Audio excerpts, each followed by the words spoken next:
My wife told me her parents were seriously ill and needed someone to stay with them. Because I had an important meeting that morning, my daughter volunteered to go with her. I trusted them completely. Why wouldn't I? They left together in a rush, and I stayed behind believing my family was doing the right thing. But an uneasy feeling wouldn't leave me, so I decided to drive there unannounced. When I quietly stepped inside the house, I almost passed out. What I witnessed wasn't care or concern. It was a cold, calculated betrayal involving the two people I loved most. And that was the moment I realized this wasn't just a lie. It was the beginning of the end of everything I believed in. Thank you so much for being here with me. Before I begin sharing the story of my family, I'd love to know more about you. Please take a moment to leave a comment. Where are you watching from? And what time is it where you are right now?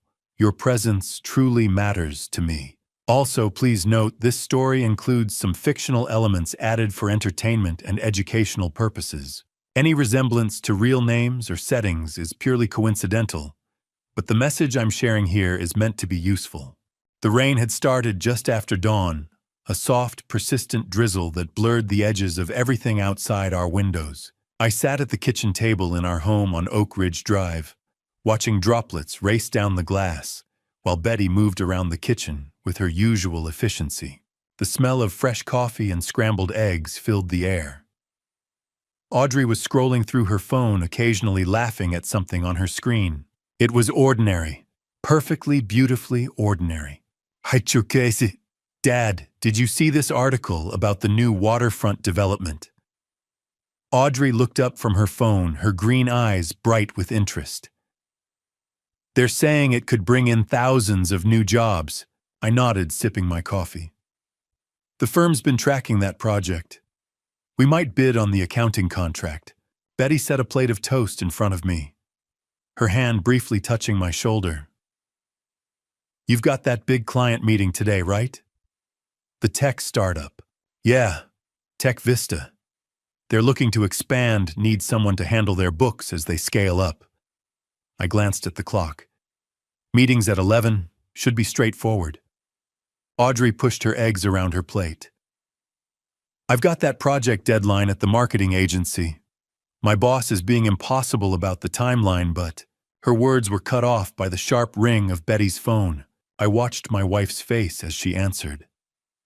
Mom, what's wrong? The transformation was instant. The color drained from Betty's cheeks. Her hand gripped the edge of the counter knuckles, going white. When did this start? Betty's voice rose with panic. How high is his fever? I was on my feet before I realized I'd moved. Audrey had set down her phone, her face mirroring her mother's concern. Okay. I'm coming. Right now. Betty's hand trembled as she lowered the phone.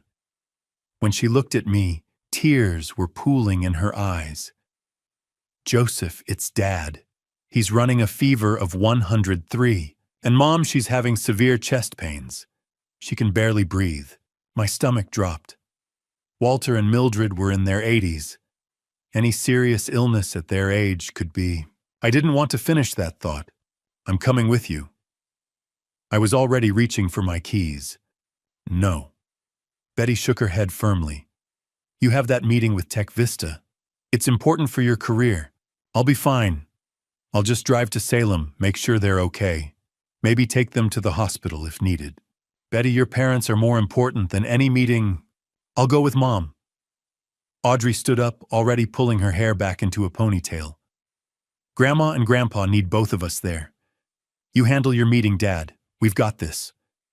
I looked at my daughter, my smart, caring, beautiful daughter, and felt a surge of pride. Even in a crisis, she knew what mattered. Family, always family. Are you sure? I looked between them.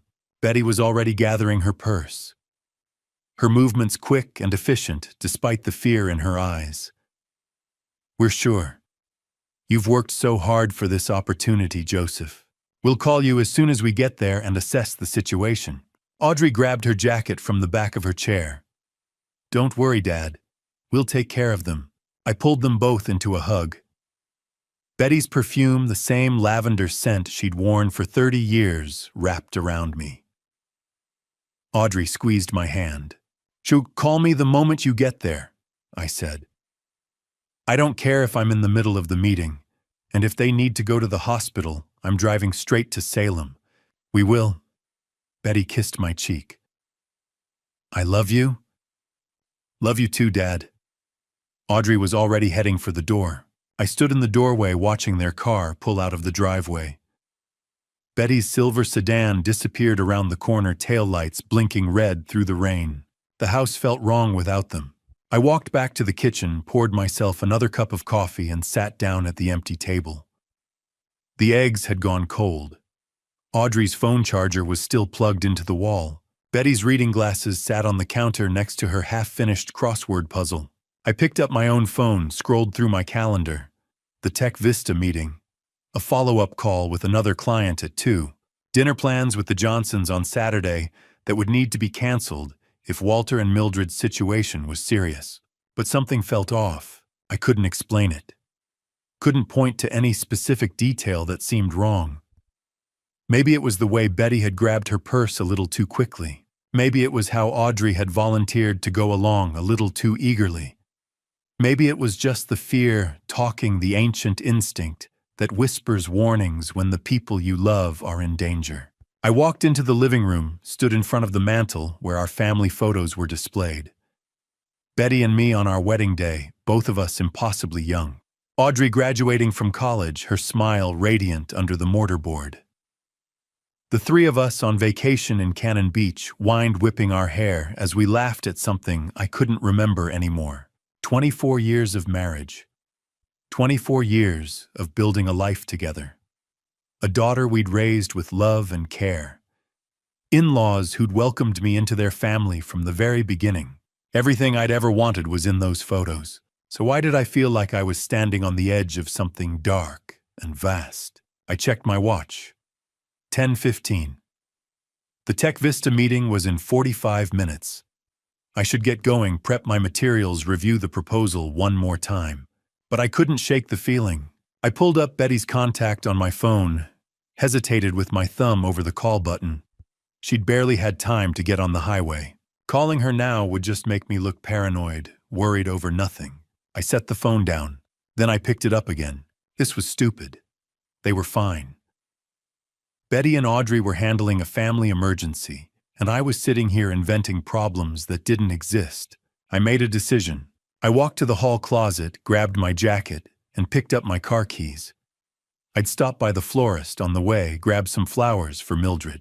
Maybe pick up some medicine at the pharmacy, fever reducers, pain relievers, whatever might help. Then I'd drive to Salem, check on Walter and Mildred myself, make sure everything was under control. The Tech Vista meeting could wait. They'd understand. Family came first. I was pulling out of the driveway 20 minutes later, a bouquet of white lilies on the passenger seat, next to a bag from the pharmacy. The rain had picked up, drumming against the windshield in a steady rhythm. I didn't know it then, but I was driving toward the end. The end of my marriage. The end of my trust. The end of the man I'd been for 56 years. 2 hours later, I would stand on Walter and Mildred's doorstep with flowers in my hand and watch my entire world collapse.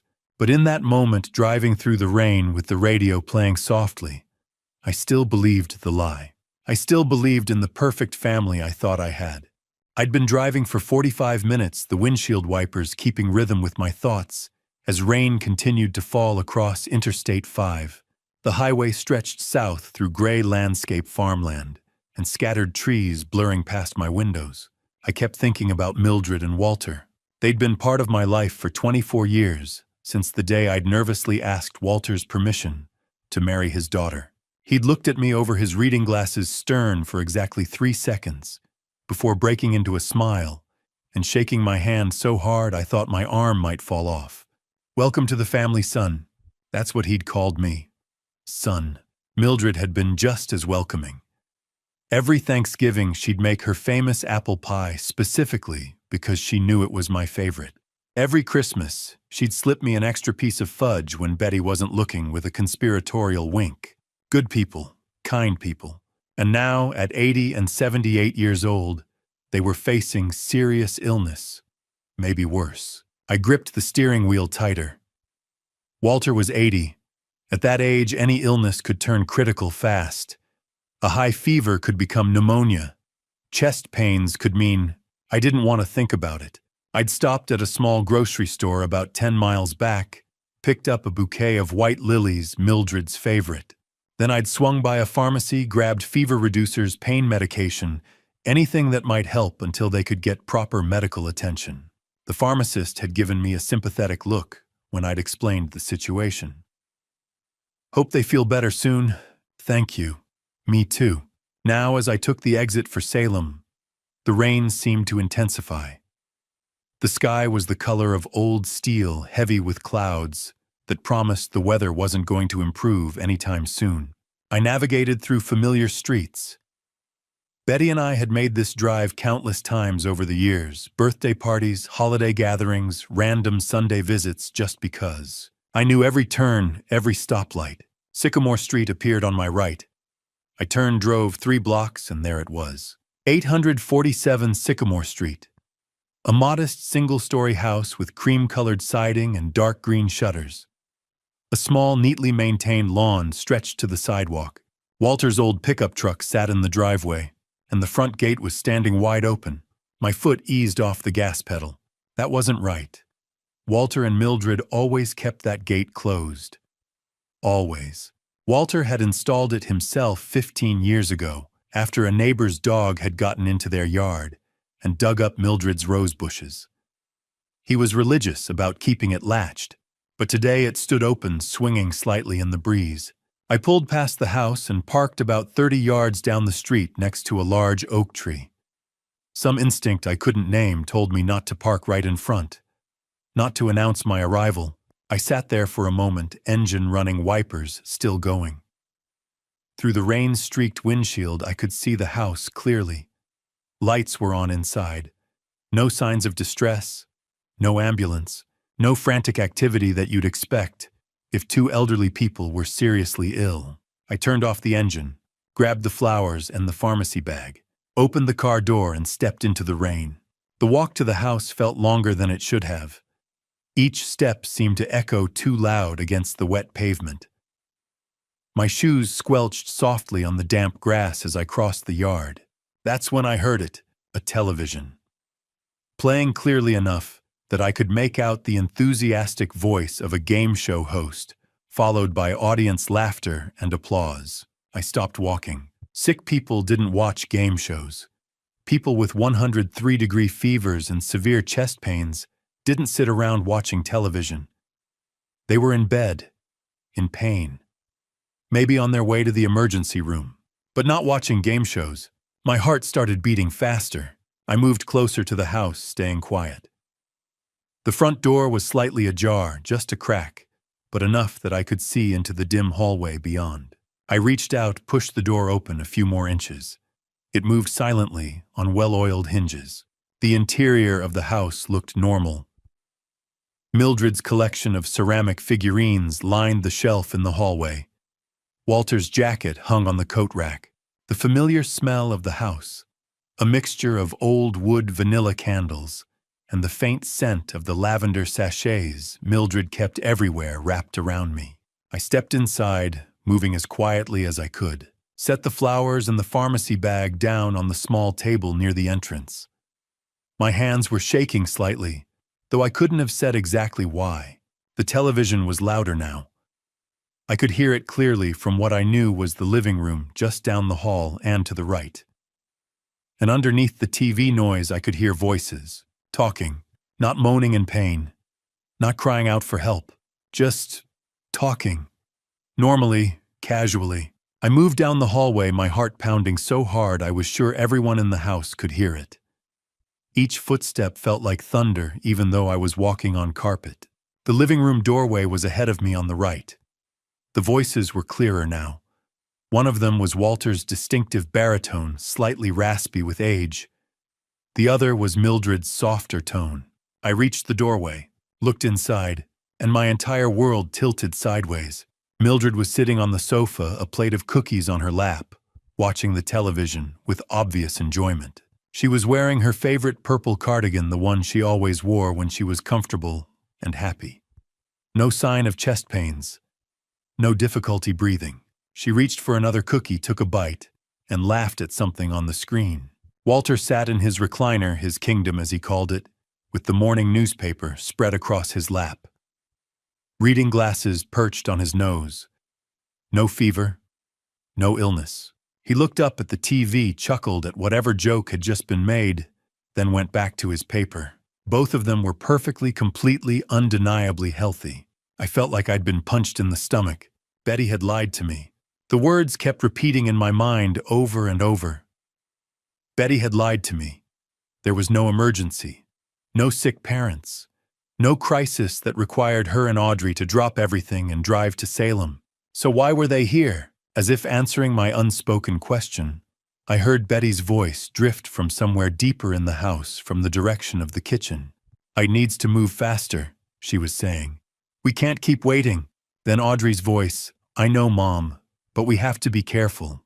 If he finds out before we're ready, he won't." Betty's tone was firm, certain. "Joseph trusts us completely. He always has." My legs felt weak. They weren't talking about medicine. They weren't discussing doctor's appointments or hospital visits or any kind of medical care. They were talking about money, my money, and they were talking about me. I pulled out my phone with trembling hands and started recording. I needed proof. I needed to know this nightmare was real. My fingers fumbled with the screen. The recording app icon seemed impossibly small, my hands shaking so badly I could barely tap it. Finally, the red dot appeared. Recording. I held the phone up, moving as quietly as I could toward the kitchen doorway. Each step felt dangerous, like walking through a minefield. One creak of the floorboards, one shadow falling wrong, and they'd know I was here. I pressed myself against the wall just outside the kitchen entrance. Close enough to hear every word, hidden enough that they couldn't see me. My heart hammered so loud I was certain they'd hear it. Betty's voice came through clearly. "Did you transfer the $3,000 this week?" "Done this morning, Mom." Audrey sounded casual, like she was discussing grocery shopping. "Dad never checks the statements anyway." $3,000? This week? Meaning this wasn't the first time. "What's the total now?" Betty asked. A pause. Then Audrey. $234,000. Just a few more months and we'll have enough. The number hit me like a physical blow. $234,000. Nearly $250,000. Gone. Stolen. By my wife and daughter. My vision blurred. I pressed harder against the wall, needing something solid to keep me upright. "Are you sure he won't notice?" Betty's voice carried a hint of worry. Audrey laughed. Actually laughed. "Dad's a financial advisor, but he's so busy with his clients that he never looks at his own accounts. It's actually kind of funny when you think about it." Funny, she thought destroying me was funny. "Sometimes I still feel guilty," Betty began. "Don't." Audrey cut her off, voice turning cold. "He's ignored our emotional needs for years. You deserve this. We both deserve this." Each word was a knife. Each sentence carved something away from me that I'd never get back. I'd ignored their emotional needs. I thought about every birthday party I'd thrown for Audrey, every dance recital I'd attended, every parent-teacher conference, every late night, helping her with homework, teaching her to drive, being there when she got her heart broken the first time. I thought about Betty. 24 years of marriage. 24 years of working hard to provide for our family. Of building a life together. Of thinking we were happy. Had I missed something?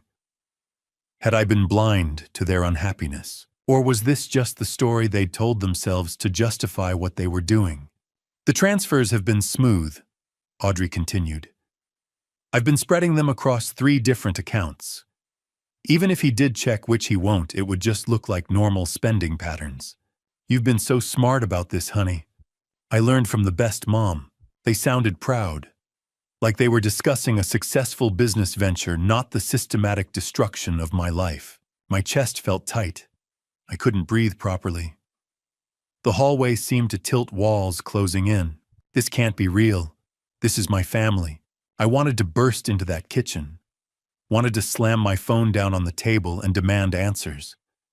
Wanted to see their faces when they realized I knew everything. But something held me back. I needed more than this. I needed to understand the full scope of what they'd done. How long had this been going on? What were they planning to do with the money? Was it just the two of them? Or a male voice from the living room, everything set. I froze. A man. There was a man in this house. A man whose voice I didn't recognize. Almost done, Betty called back. Joseph still doesn't suspect anything. The man laughed. Deep, confident, casual. Perfect.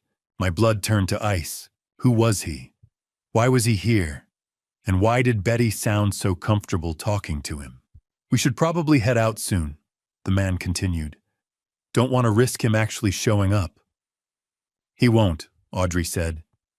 He's at that meeting with Tech Vista. He'll be there for hours. They'd planned this, timed it, made sure I'd be safely occupied while they gathered here to discuss how they were robbing me blind. The man said something else too quiet for me to hear clearly. Betty responded with a laugh I recognized, intimate and familiar. The laugh she used to save just for me. I had to see him. Had to know who this person was who'd become part of my family's conspiracy against me. I moved carefully toward the living room doorway and looked inside. What I saw made my blood run cold. My hands steadied on the phone, still recording, as I inched closer to where I could see into the living room without being seen myself. The angle was awkward, forcing me to lean against the doorframe, but I had a clear view. A man sat on the sofa. Early 30s, maybe. Athletic build, well-dressed in dark jeans and a fitted sweater. Handsome in that casual, confident way that probably made him used to getting what he wanted. He sat close to Betty. Too close. His hand rested on the armrest between them, but his fingers brushed against her arm in a way that made my stomach turn. Betty didn't pull away. She laughed at something he said, her body language relaxed, comfortable. She's having an affair. The thought hit me like a sledgehammer. 24 years of marriage and my wife was having an affair with a man young enough to be her son. But then Audrey walked in from the kitchen. She carried 2 coffee mugs, moving with easy familiarity through the space. She handed one to Betty, then walked around the coffee table to give the other to the man. Thanks, sweetheart, he said, taking the mug. The word sweetheart hung in the air. The man stood up, moved toward Audrey. His hand touched her arm, lingering intimate.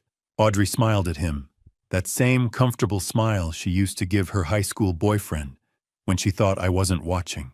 Wait, my mind struggled to process what I was seeing. Was this man involved with Betty or Audrey? I watched frozen as the man settled back onto the sofa, but this time he positioned himself between both women. Betty on his left, Audrey on his right. He talked to both of them, gesturing as he spoke, but his body language toward Audrey was different. More intimate. The way he looked at her. The way his hand found reasons to touch her shoulder, her hand, her knee. And Betty, my wife, either didn't notice or didn't care. What the hell was happening here? My phone was still in my hand, still recording audio. I switched to the camera, put it on silent mode, and started taking pictures. Zoom in, the man's face clear enough to identify him. Click. The man sitting with Betty, his hand on her arm. Click. The man leaning close to Audrey, their heads nearly touching. Click. Through the window visible in the background, a car parked in the driveway I hadn't noticed before. Dark blue sedan. I zoomed in on the license plate. Oregon, HKR 2947. Click. I needed to know who this person was. Needed to understand what role he played in whatever conspiracy was unfolding in my life. The man laughed at something Audrey said. You're brilliant. You know that Joseph never saw any of this coming. Joseph. My name in his mouth sounded like mockery. He's too trusting, Betty said. Always has been. Makes things easier for us. Us, the three of them. A unit. A team. Working against me. How much longer? The man asked. Few more months, Audrey replied. Then we can make the final move. The final move. What did that mean? I took one more photo, the three of them together, a perfect shot that captured their comfortable conspiracy, then carefully backed away from the doorway.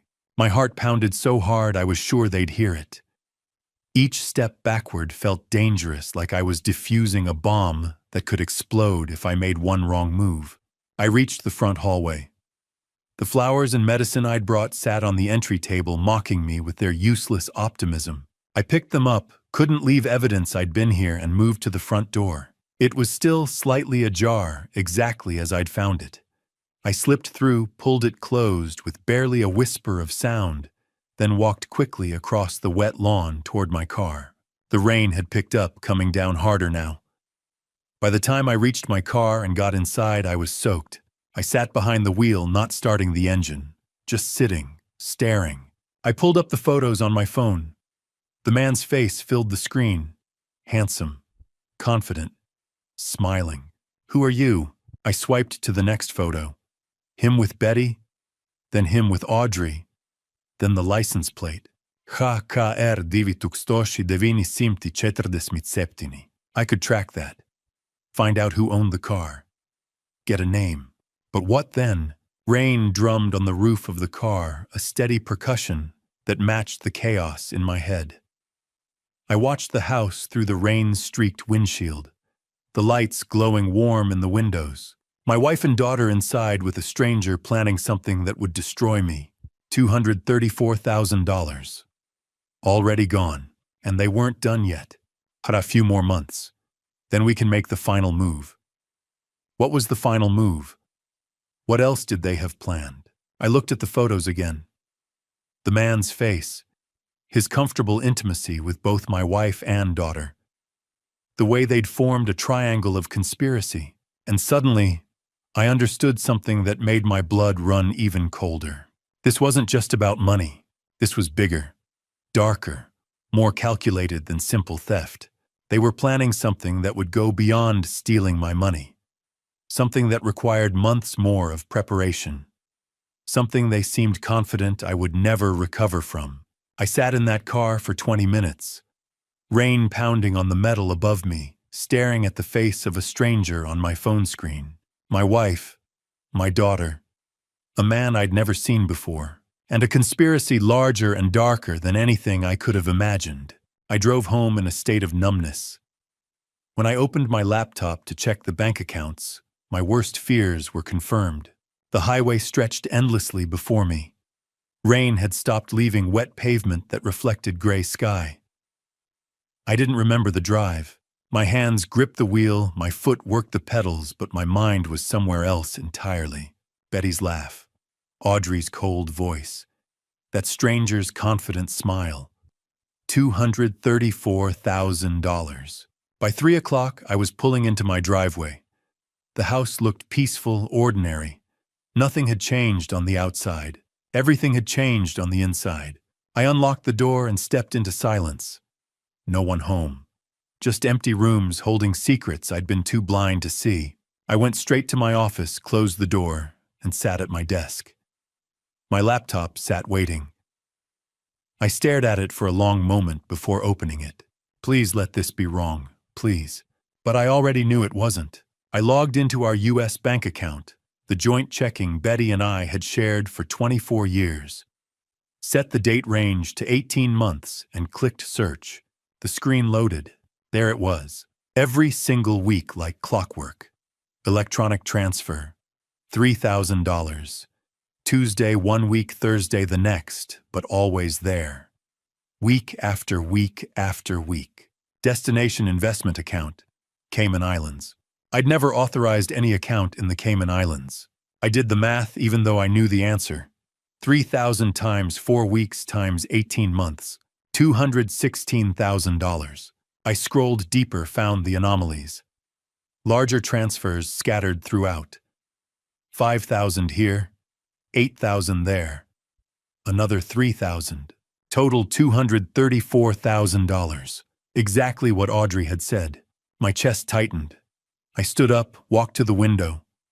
Outside, water dripped from trees. A neighbor walked a dog. Normal life continuing while mine collapsed. I'd worked 60-hour weeks for this money, skipped vacations, missed dance recitals because of client deadlines. Told myself it was worth it because I was providing for my family. For what to fund my own destruction? I pulled out my phone and found the name I needed. Benjamin Clark, college roommate. Now one of Portland's top divorce attorneys. 2 rings. Joseph, long time. What's going on? His voice was warm, friendly. We hadn't talked in months. Ben, I need help. It's urgent. Everything in my tone changed his demeanor instantly. Come to my office right now. 30 minutes? I'll be waiting. I hung up and immediately dialed again. Philip Benson, my accountant for 10 years. Meticulous, thorough, trustworthy. Joseph, what can I do for you? To Philip, but I need every financial record, every account, every transaction, every document. 3 years back. A pause. Philip was smart enough to understand what I wasn't saying. Is everything all right? No, but it will be. How fast can you get it? I'll pull everything tonight, tomorrow morning. Perfect, thank you. I set the phone down and took a breath. The pieces were moving into place. Legal representation, financial documentation, evidence. This was real. This was happening. I looked at the computer screen again. All those transfers marching away with my life's work. Each one represented hours away from home. Clients I'd helped. Trust I'd built. Trust. I'd built a career helping people protect their money. And I'd been too busy to notice my own family stealing mine. But Dad's so busy with his clients that he never looks at his own accounts. Audrey had been right. She'd studied me, understood my blind spots, and exploited them perfectly. My phone buzzed. Betty, a text message. How did your meeting go? Hope it went well. Love you. Love you. I stared at those words until they meant nothing. Then the phone rang. Betty calling. Her contact photo smiled up at me last summer at Cannon Beach sunset behind us, her telling me how lucky she felt. She couldn't know I knew. Not yet. Not until everything was in place. The phone rang. Once, twice, 3 times. My finger hovered over the answer button, but I couldn't. Not yet. Not before I understood everything. Not before I had a plan. I let it go to voicemail. Guilt twisted inside me. 24 years of being the husband who always answered, who was always there. But that husband had been a fool. That husband had trusted while they robbed him blind. I couldn't be that husband anymore. Another buzz. Voicemail notification. I didn't listen. Instead, I grabbed my keys, my laptop, and the printed bank statements. 30 minutes to Benjamin's office. I needed to move. As I locked the front door, my phone buzzed again. Betty. Everything okay? You didn't answer. I typed back with steady hands. Sorry, in the car. Meeting ran late, heading to another client. Talk tonight. Love you.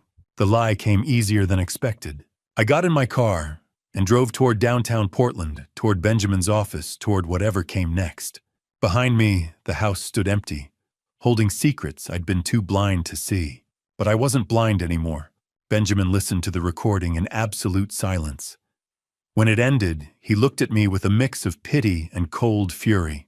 His office occupied the 20th floor of a downtown Portland high-rise.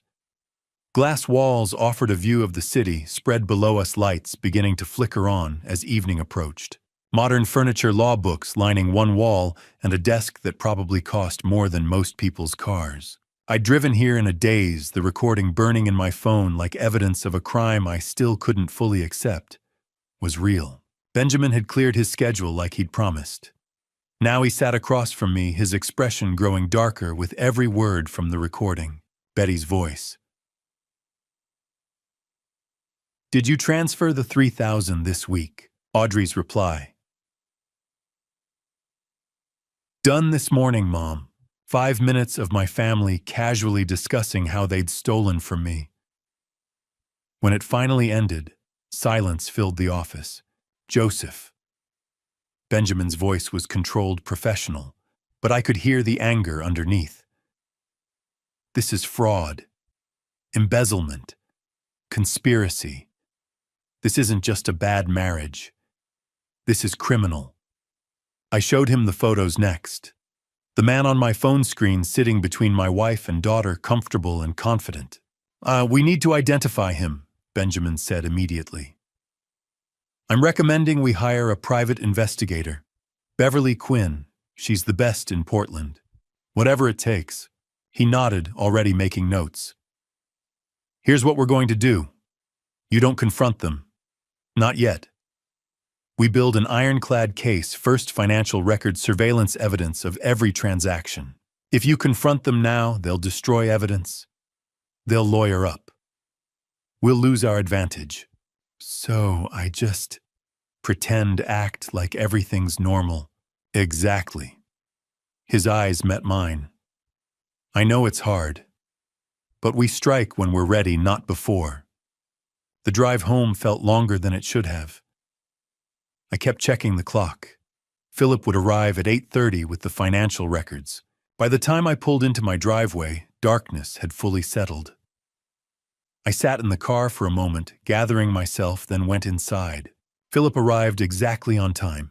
In my home office, he spread documents across my desk, a thick stack of papers that represented 3 years of my financial life. Joseph, you need to see this.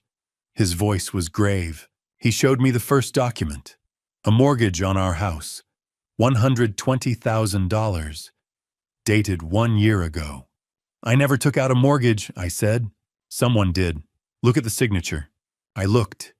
It was supposed to be mine, but the handwriting was slightly off. Close, but not quite right. That's not my signature. I thought as much. Philip pulled out another document. And this. Your life insurance policy. 6 months ago, the beneficiary was changed. I stared at the paper. Where Betty's name should have been, I saw Audrey's name instead.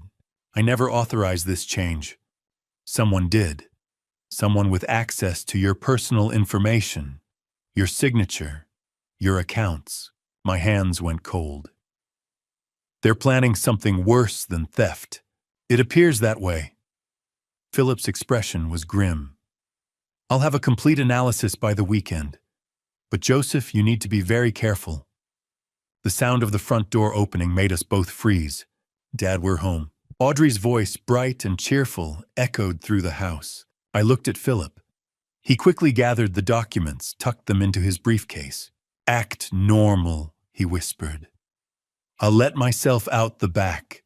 I took a breath, forced my face into something resembling a smile, and walked out of my office. Audrey stood in the hallway, her face lit with what looked like genuine happiness. She rushed forward and hugged me. And Grandma and Grandpa are doing so much better. I hugged her back, feeling my heart crack. That's wonderful, sweetheart. Betty appeared behind her, tired but smiling. She kissed my cheek. Thank you for being so understanding about us leaving suddenly. Of course, I'm just glad they're okay. The lies came so easily now. Let me order pizza. It's late for dinner. Perfect. Betty squeezed my hand. I'm exhausted. 20 minutes later, we sat around the kitchen table with pizza boxes open between us. A normal family having a normal dinner. Audrey talked about work stress. Betty mentioned maybe visiting her parents again next week. I nodded, smiled, asked questions, played the role of concerned father and devoted husband. Inside, I was dying. Every word Audrey spoke, I heard her voice from the recording. Dad never checks his accounts. It's actually kind of funny. Every time Betty touched my hand, I felt that stranger's hand on her arm in her parents' living room. But I smiled. I laughed at Audrey's jokes. I kissed Betty's forehead when she yawned and said she was heading to bed early. I'll be up soon, I told her. Just want to finish some work emails. She went upstairs. Audrey followed shortly after calling goodnight from her room. I sat alone in the kitchen, surrounded by empty pizza boxes and the wreckage of my life. Later, I lay in bed beside my wife, listening to her peaceful breathing. She fell asleep easily, without guilt. I stared at the ceiling, mind spinning with evidence and plans. The beneficiary change, the forged signatures, the hidden accounts, the mysterious man. $234,000 already gone. Tomorrow I'd call Beverly Quinn. Tomorrow the real investigation would begin. Over the next week I became an actor in my own life. Every smile was rehearsed. Every "I love you" tasted like ash. Friday morning, day 1. I sat across from Beverly Quinn in her office on the east side of Portland. Modest space filing cabinets lining the walls, computer screens showing surveillance footage from other cases. Professional, efficient, exactly what I needed. Beverly was in her 50s, sharp-eyed with the kind of presence that made you feel like she saw everything you were trying to hide. "Tell me everything," she said. I showed her the photos, the recording, the license plate number HKR 2947. She studied each piece of evidence, carefully taking notes. "I'll find out who he is, where he goes, who he's really with. I need everything, no matter how much it hurts. You'll have answers within a week." She looked at me directly. "But Joseph, be prepared. The truth is rarely kind." I already knew that. The drive home felt surreal. I was about to spend the next week pretending nothing had changed, while a stranger investigated my family's betrayal. That weekend began the torture. Saturday morning, I made breakfast. Betty came downstairs in her robe, kissed my cheek, told me the eggs were perfect. I smiled, kissed her back. Tasted nothing but lies. Audrey joined us, cheerful and bright. "Dad, this is amazing. You're the best. To do anything for my girls." The words came automatically hollow. At work, I couldn't concentrate. Clients asked questions I had to ask them to repeat. Numbers blurred on spreadsheets. My assistant knocked on my door Tuesday afternoon. "Mr. Barrett, are you feeling all right? You seem distracted." "Just a lot on my mind. I'm fine." But I wasn't fine. Every evening I came home to family dinners. Betty would talk about her day visiting friends, running errands, helping her parents. All of it probably lies. Audrey would share excitement about work projects and marketing campaigns. "The new campaign is launching next week, Dad. I think it's going to be huge." "That's wonderful, sweetheart. You've worked so hard." I wanted to scream, wanted to flip the table and demand the truth. Instead, I smiled and asked follow-up questions like a good father. Betty noticed something was wrong by Wednesday. "Honey, you look exhausted. Is everything okay?" Busy season. You know how it gets." "Maybe you should take a day off." "I will soon." Another lie to add to the pile. The nights were worst. Lying next to Betty in the dark, listening to her peaceful breathing while my mind spun with evidence and questions. She slept easily without guilt. I stared at the ceiling until dawn. Thursday night I broke down in my home office, sat alone in the dark, head in my hands. 24 years of marriage. A daughter I'd raised from birth. Had any of it been real? My phone rang. Beverly. On Joseph, I've identified him. Evan Cross, 32 years old, personal trainer at Equinox Gym in the Pearl District. Lives in a luxury apartment nearby. My hands went cold. Is he with my wife? I'm still confirming details. Give me more time. 2 days later, day 5, she called again. "Joseph, I've been following Evan for 5 days now. And he meets with Audrey every single day. Coffee shops, his apartment, restaurants, they're clearly involved." I felt sick. "What about Betty?" "He's met with Betty twice. Both times Audrey was present, but the body language..." Beverly paused. "He's not with Betty, Joseph. The intimacy, the way he looks at her, touches her, that's all directed at Audrey." The words took a moment to land. "You're saying, Evan is your daughter's boyfriend, not your wife's. I sat down heavily. The room tilted. Audrey was the mastermind, not Betty. My daughter, my little girl, was manipulating her own mother, using her. And Betty either didn't see it or didn't care. I remembered the life insurance documents, the beneficiary change, Audrey's name replacing Betty's. She's planning something, I said quietly. Something worse than theft. Joseph, there's more. My grip tightened on the phone. What? I've been monitoring online activity. Audrey's been searching for information about substances that don't leave traces. And I checked your car's maintenance records. Someone tampered with your brake system 3 weeks ago. The world stopped. What are you saying? Beverly's voice was steady but grave. I'm saying your daughter may be planning to harm you. 3 days passed in uneasy silence. I still went through the motions, work, home, family dinners, but I watched Audrey carefully. Then, on day 10, someone tried to end my life. Wednesday afternoon, 5:45. I left my office building and walked to the parking garage, briefcase in hand, mind occupied with client files and Beverly's latest report. The rain had started again, Portland's constant companion. I got in my car, started the engine, and merged onto Interstate 5 southbound toward home. Traffic was moderate, rush hour but not terrible. Rain made the pavement slick, headlights reflecting off wet asphalt. I stayed in the middle lane, cruise control set to 65. 15 minutes into the drive, the car ahead of me braked suddenly. I pressed the brake pedal. Nothing happened. The pedal went straight to the floor. No resistance. No slowing. My car kept rolling forward, momentum carrying me toward the stopped vehicle ahead. No, no, no, no! I pumped the brake. Nothing. Pressed harder. The pedal hit the floor with each push, useless. Ahead of me, concrete barriers. Behind me, cars approaching fast. To my left, a semi-truck barreling down the highway. I yanked the wheel hard right. The car slid across lanes. Tires screamed. A horn blared, the truck missing me by inches. I felt the air displacement as it roared past. More horns, shouting. My car skidding sideways across 2 lanes. I pulled the emergency brake, grabbed it hard and held on. The car shuddered, fishtailed, but finally began to slow. I guided it to the shoulder, fighting for control. Gravel crunched under tires. The car lurched, bounced, and came to a stop. I sat there, hands locked on the wheel, heart hammering so hard I thought my ribs would crack. Vision blurred at the edges. Cars rushed past. Some honked. Most ignored me. A knock on my window made me jump.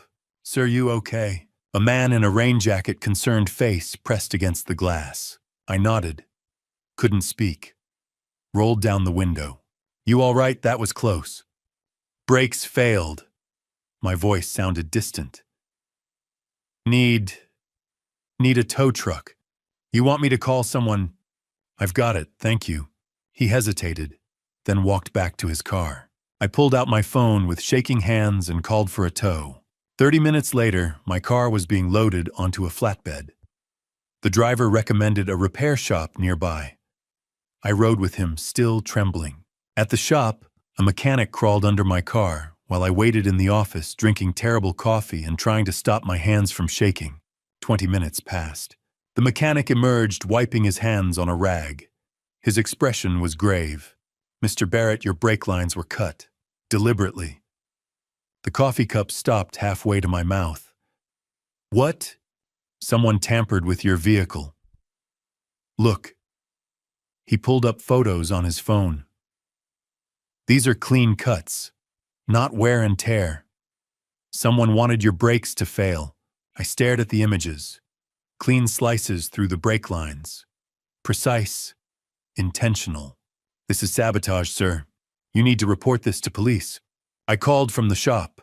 An officer arrived within the hour, took my statement, photographed the brake lines, and filed a report. "Do you have any idea who might have done this?" he asked, pen poised over his notepad.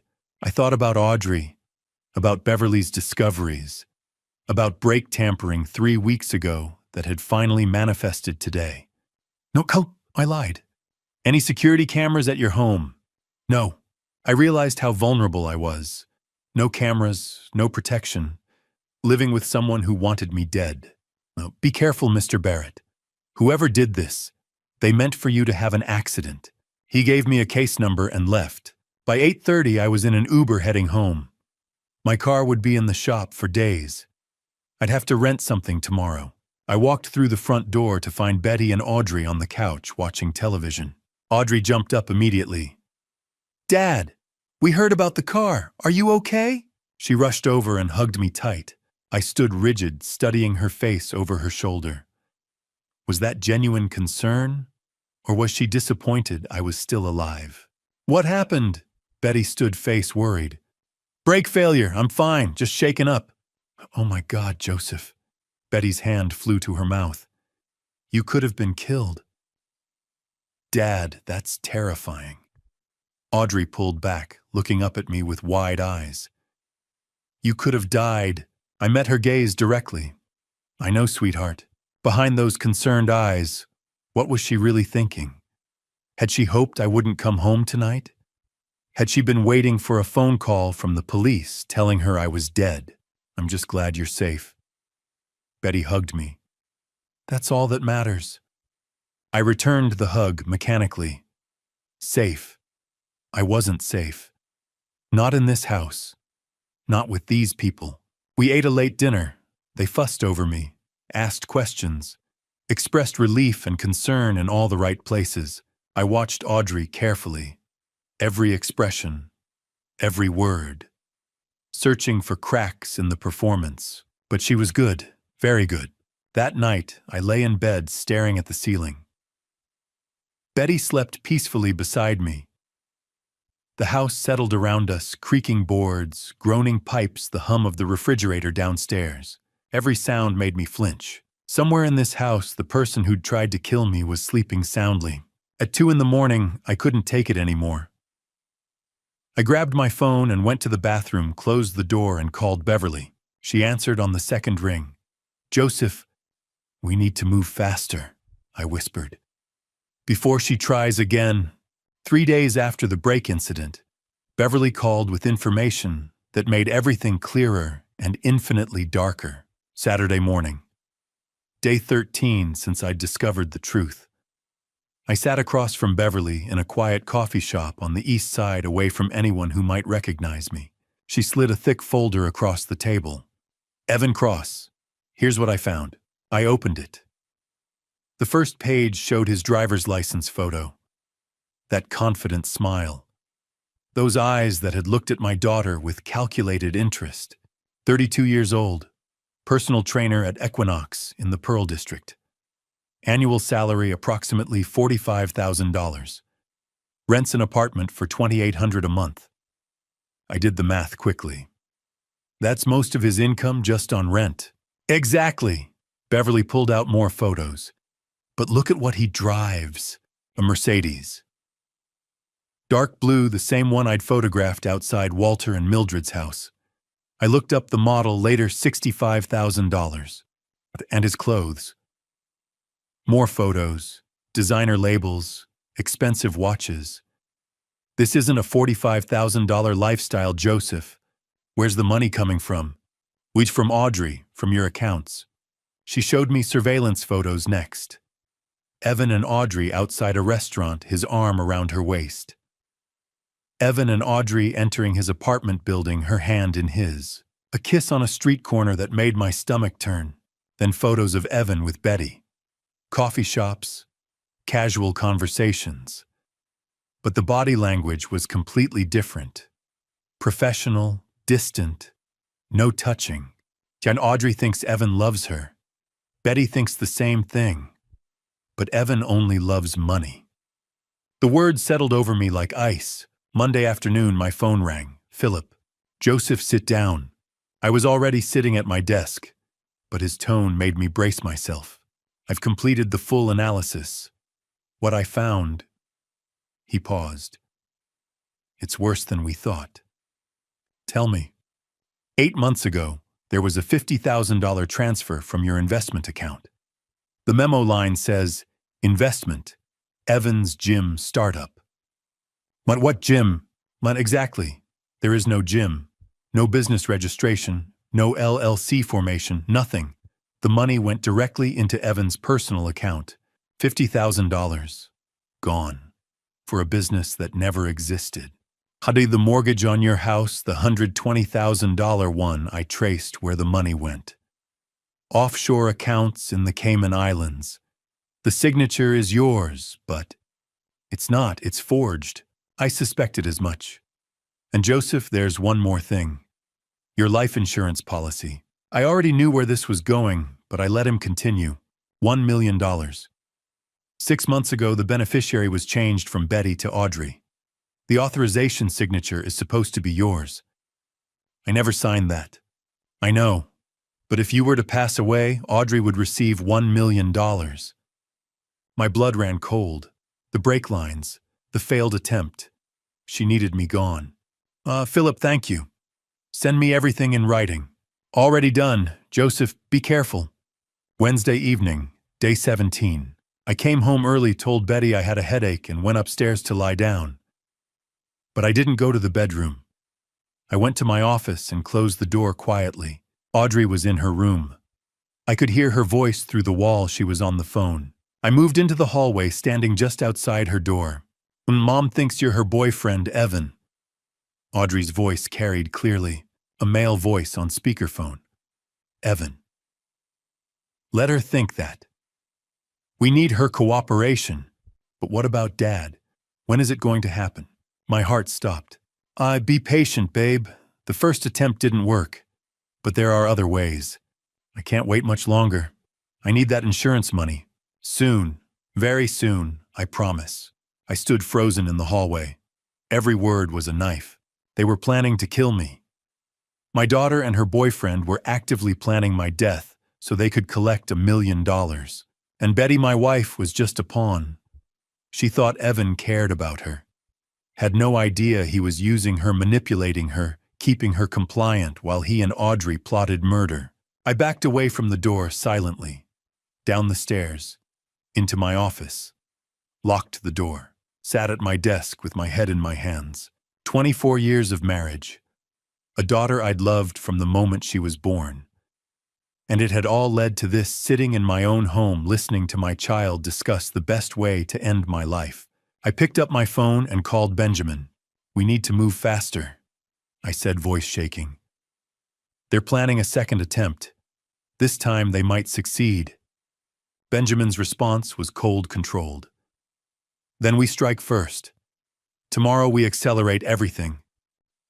2 days after overhearing Audrey's phone call on a quiet Sunday morning, the second attempt came. It was more direct, and it almost succeeded. Sunday, 9 in the morning. I sat in the living room with the newspaper spread across my lap, trying to maintain the appearance of normalcy even though every nerve in my body was on alert. Footsteps on the stairs. Audrey came down, already dressed, her face bright with a smile. Good morning, Dad. Want some coffee? I'm making your favorite. I looked up from the paper. My favorite. Caramel latte with an extra shot of espresso. She only made that on special occasions. That would be great, sweetheart. She disappeared into the kitchen. I heard the espresso machine hissing the clink of mugs. 10 minutes later, she returned carrying a large ceramic cup. Extra shot, just how you like it. She set it on the coffee table in front of me with a smile that looked completely genuine.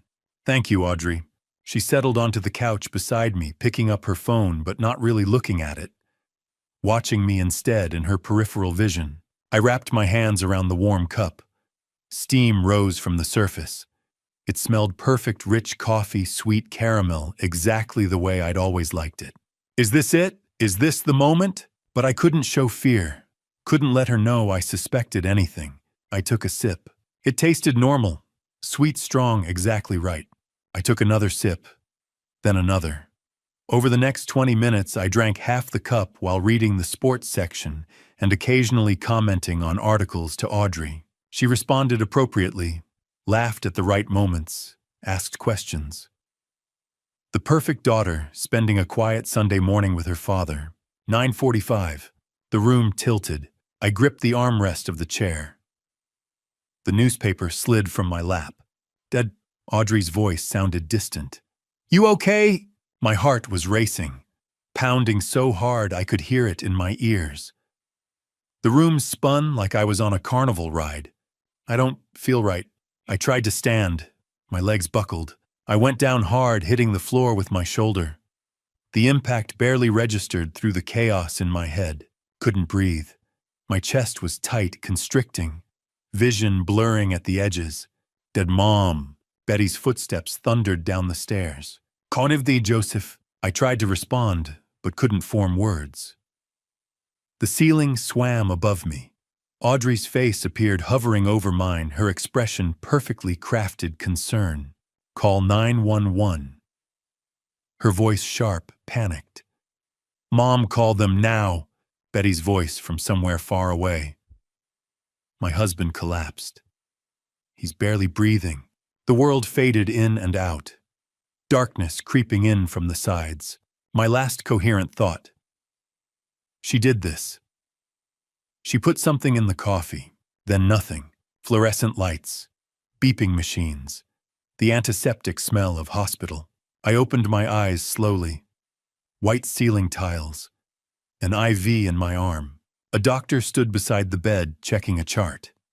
He noticed I was awake. Mr. Barrett, you're at Providence Portland Medical Center. You had a severe reaction. Your wife brought you in. What happened?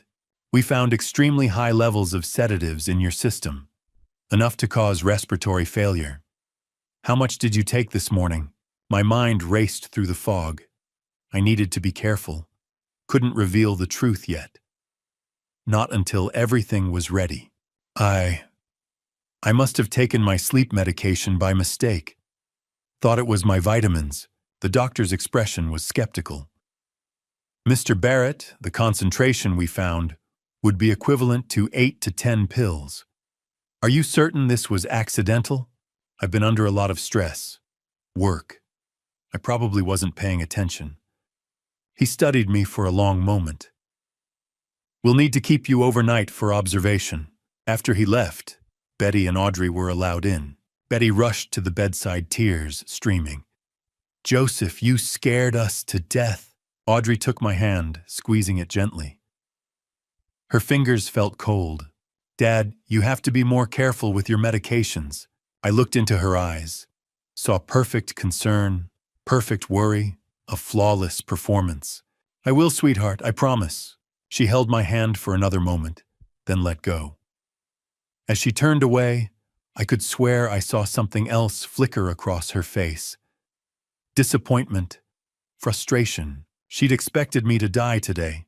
That night, after Betty and Audrey had gone home, after the nurses had checked on me one final time, I locked myself in the hospital bathroom with my phone.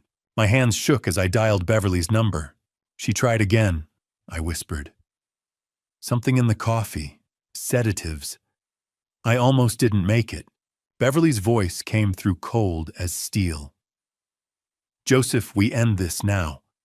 I'm arranging 24-hour protection, and we need 1 week to prepare everything perfectly. Next Sunday. We'll end this next Sunday. Benjamin called it the end game. I called it justice. Either way, we had 1 week to prepare for the moment that would change everything.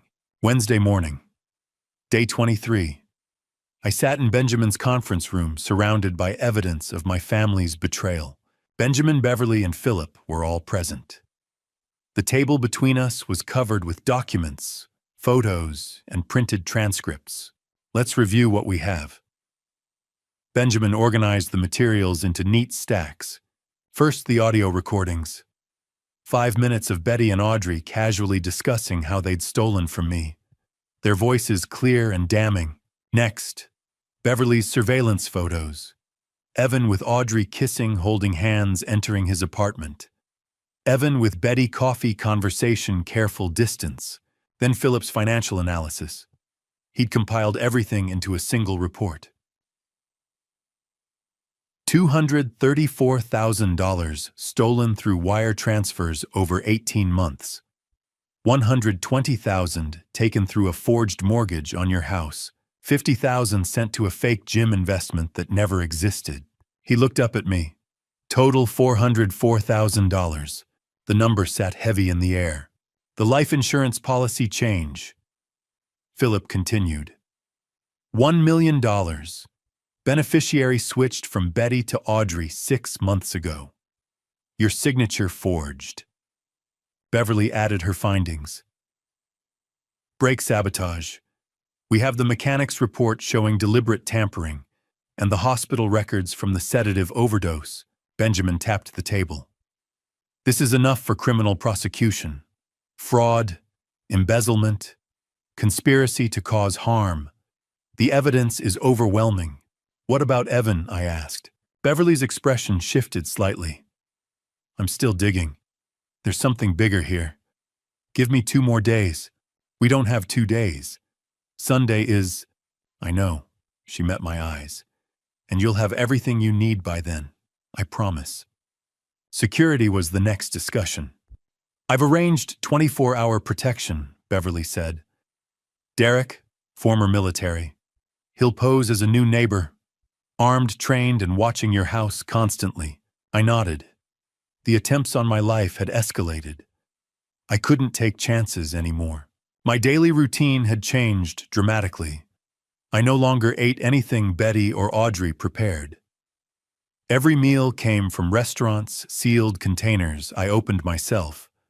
I locked my bedroom door at night, checked my car thoroughly every morning before starting it. Betty had noticed Tuesday evening.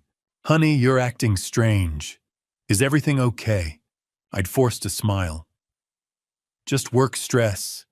Big account about to close. She'd seemed to accept that, but I'd seen the concern in her eyes. Or maybe suspicion. I couldn't tell anymore. Friday evening, day 26. We sat around the dinner table, Betty, Audrey, and me eating takeout Chinese food. I set down my chopsticks and spoke casually.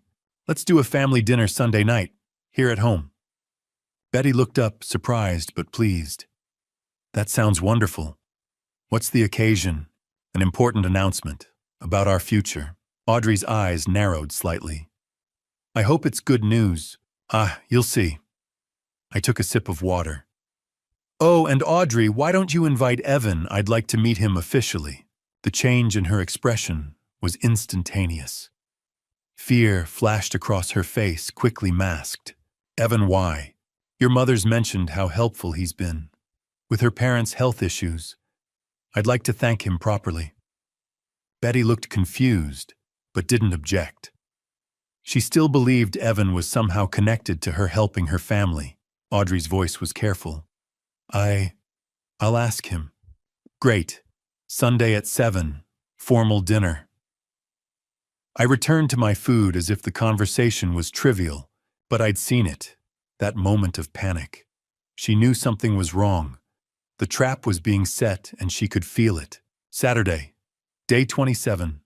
Final preparations. Benjamin called with updates. Police are on standby. Plainclothes unmarked car parked 2 blocks away. They'll move on your signal. Beverly arrived at my house mid-morning to install hidden cameras. Small devices positioned around the dining room, living room, and entryway, all feeding to a secure server. Everything will be recorded, she said. Audio and video. Court-admissible quality.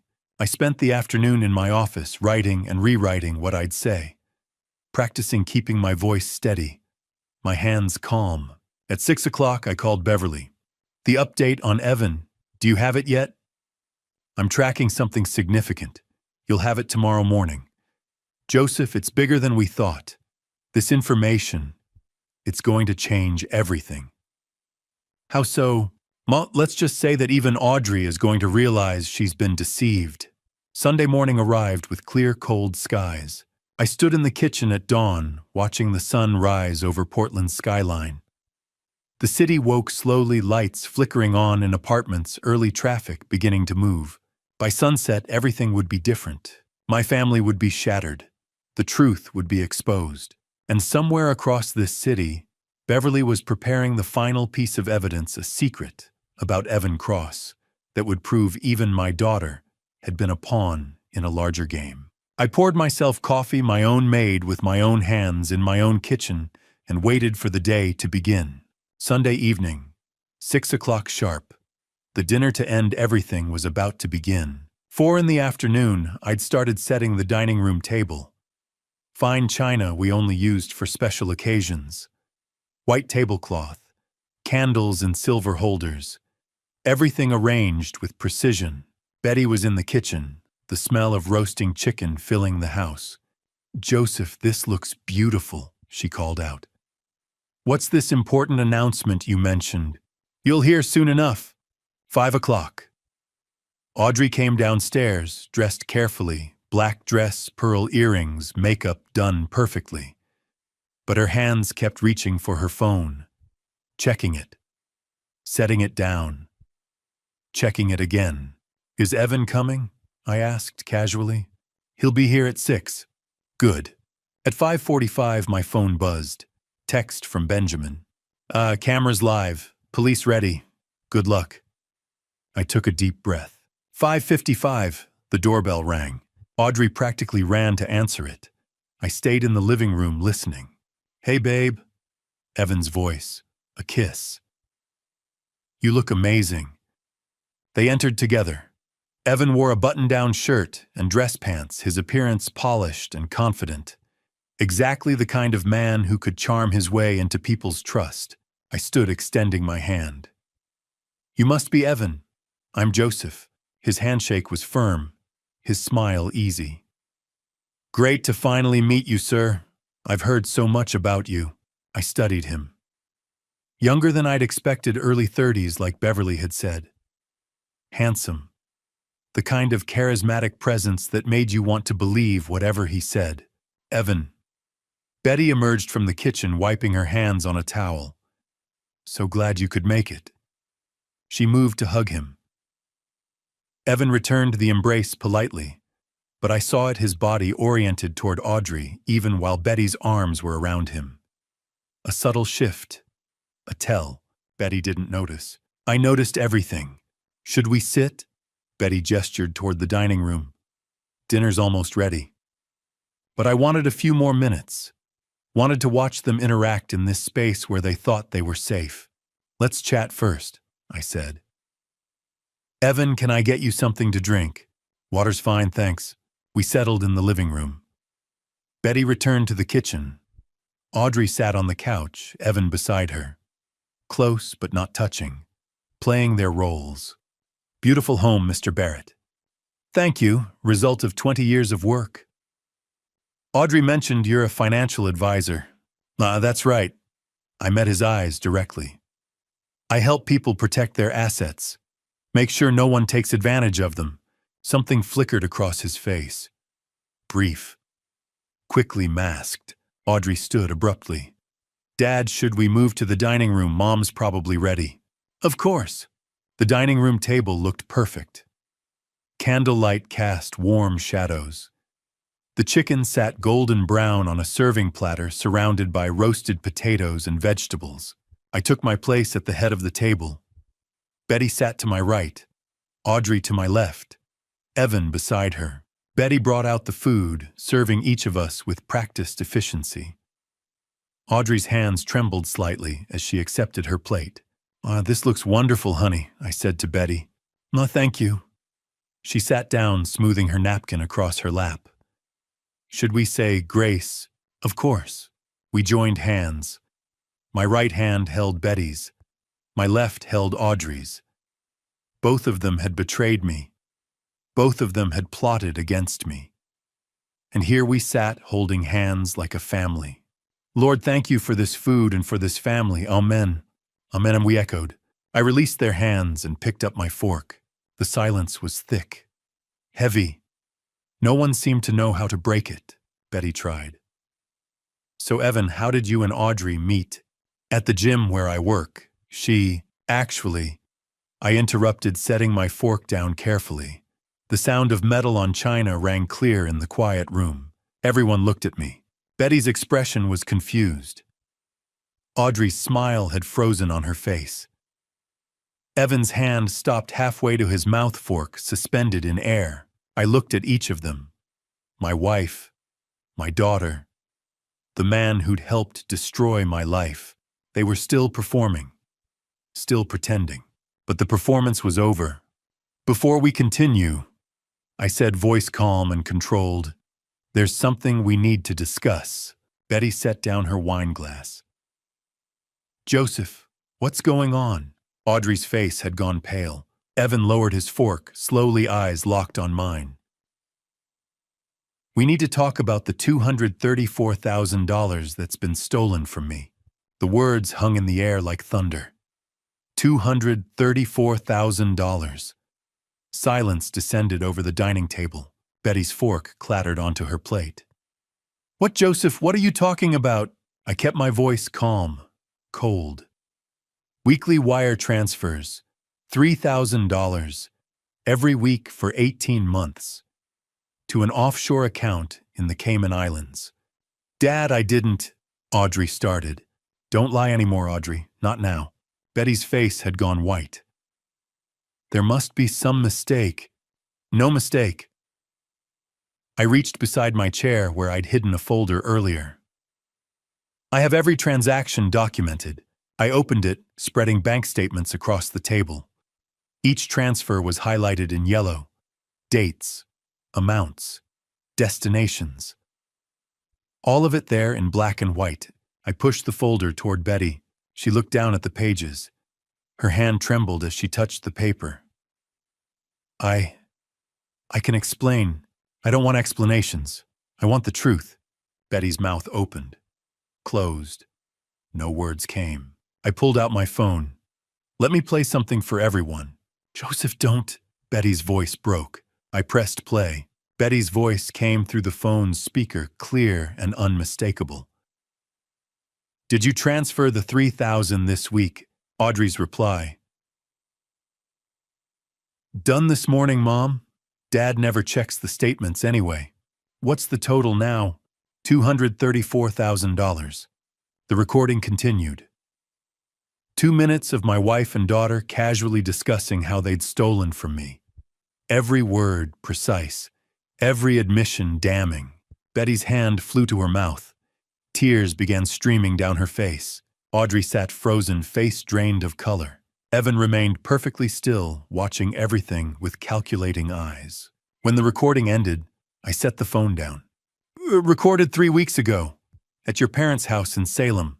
Betty looked up at me, eyes wide with shock. You were there. Your parents weren't sick, Betty. Never were. You lied so you could meet with Audrey and plan this. I kept my voice level. I heard everything. I saw everything. Joseph, I'm so sorry. Betty's voice shook. Sorry for what? For stealing from me or for getting caught. She flinched like I'd slapped her. I was lonely. The words burst out of her. You were never home, always working, always with clients. So you stole from me.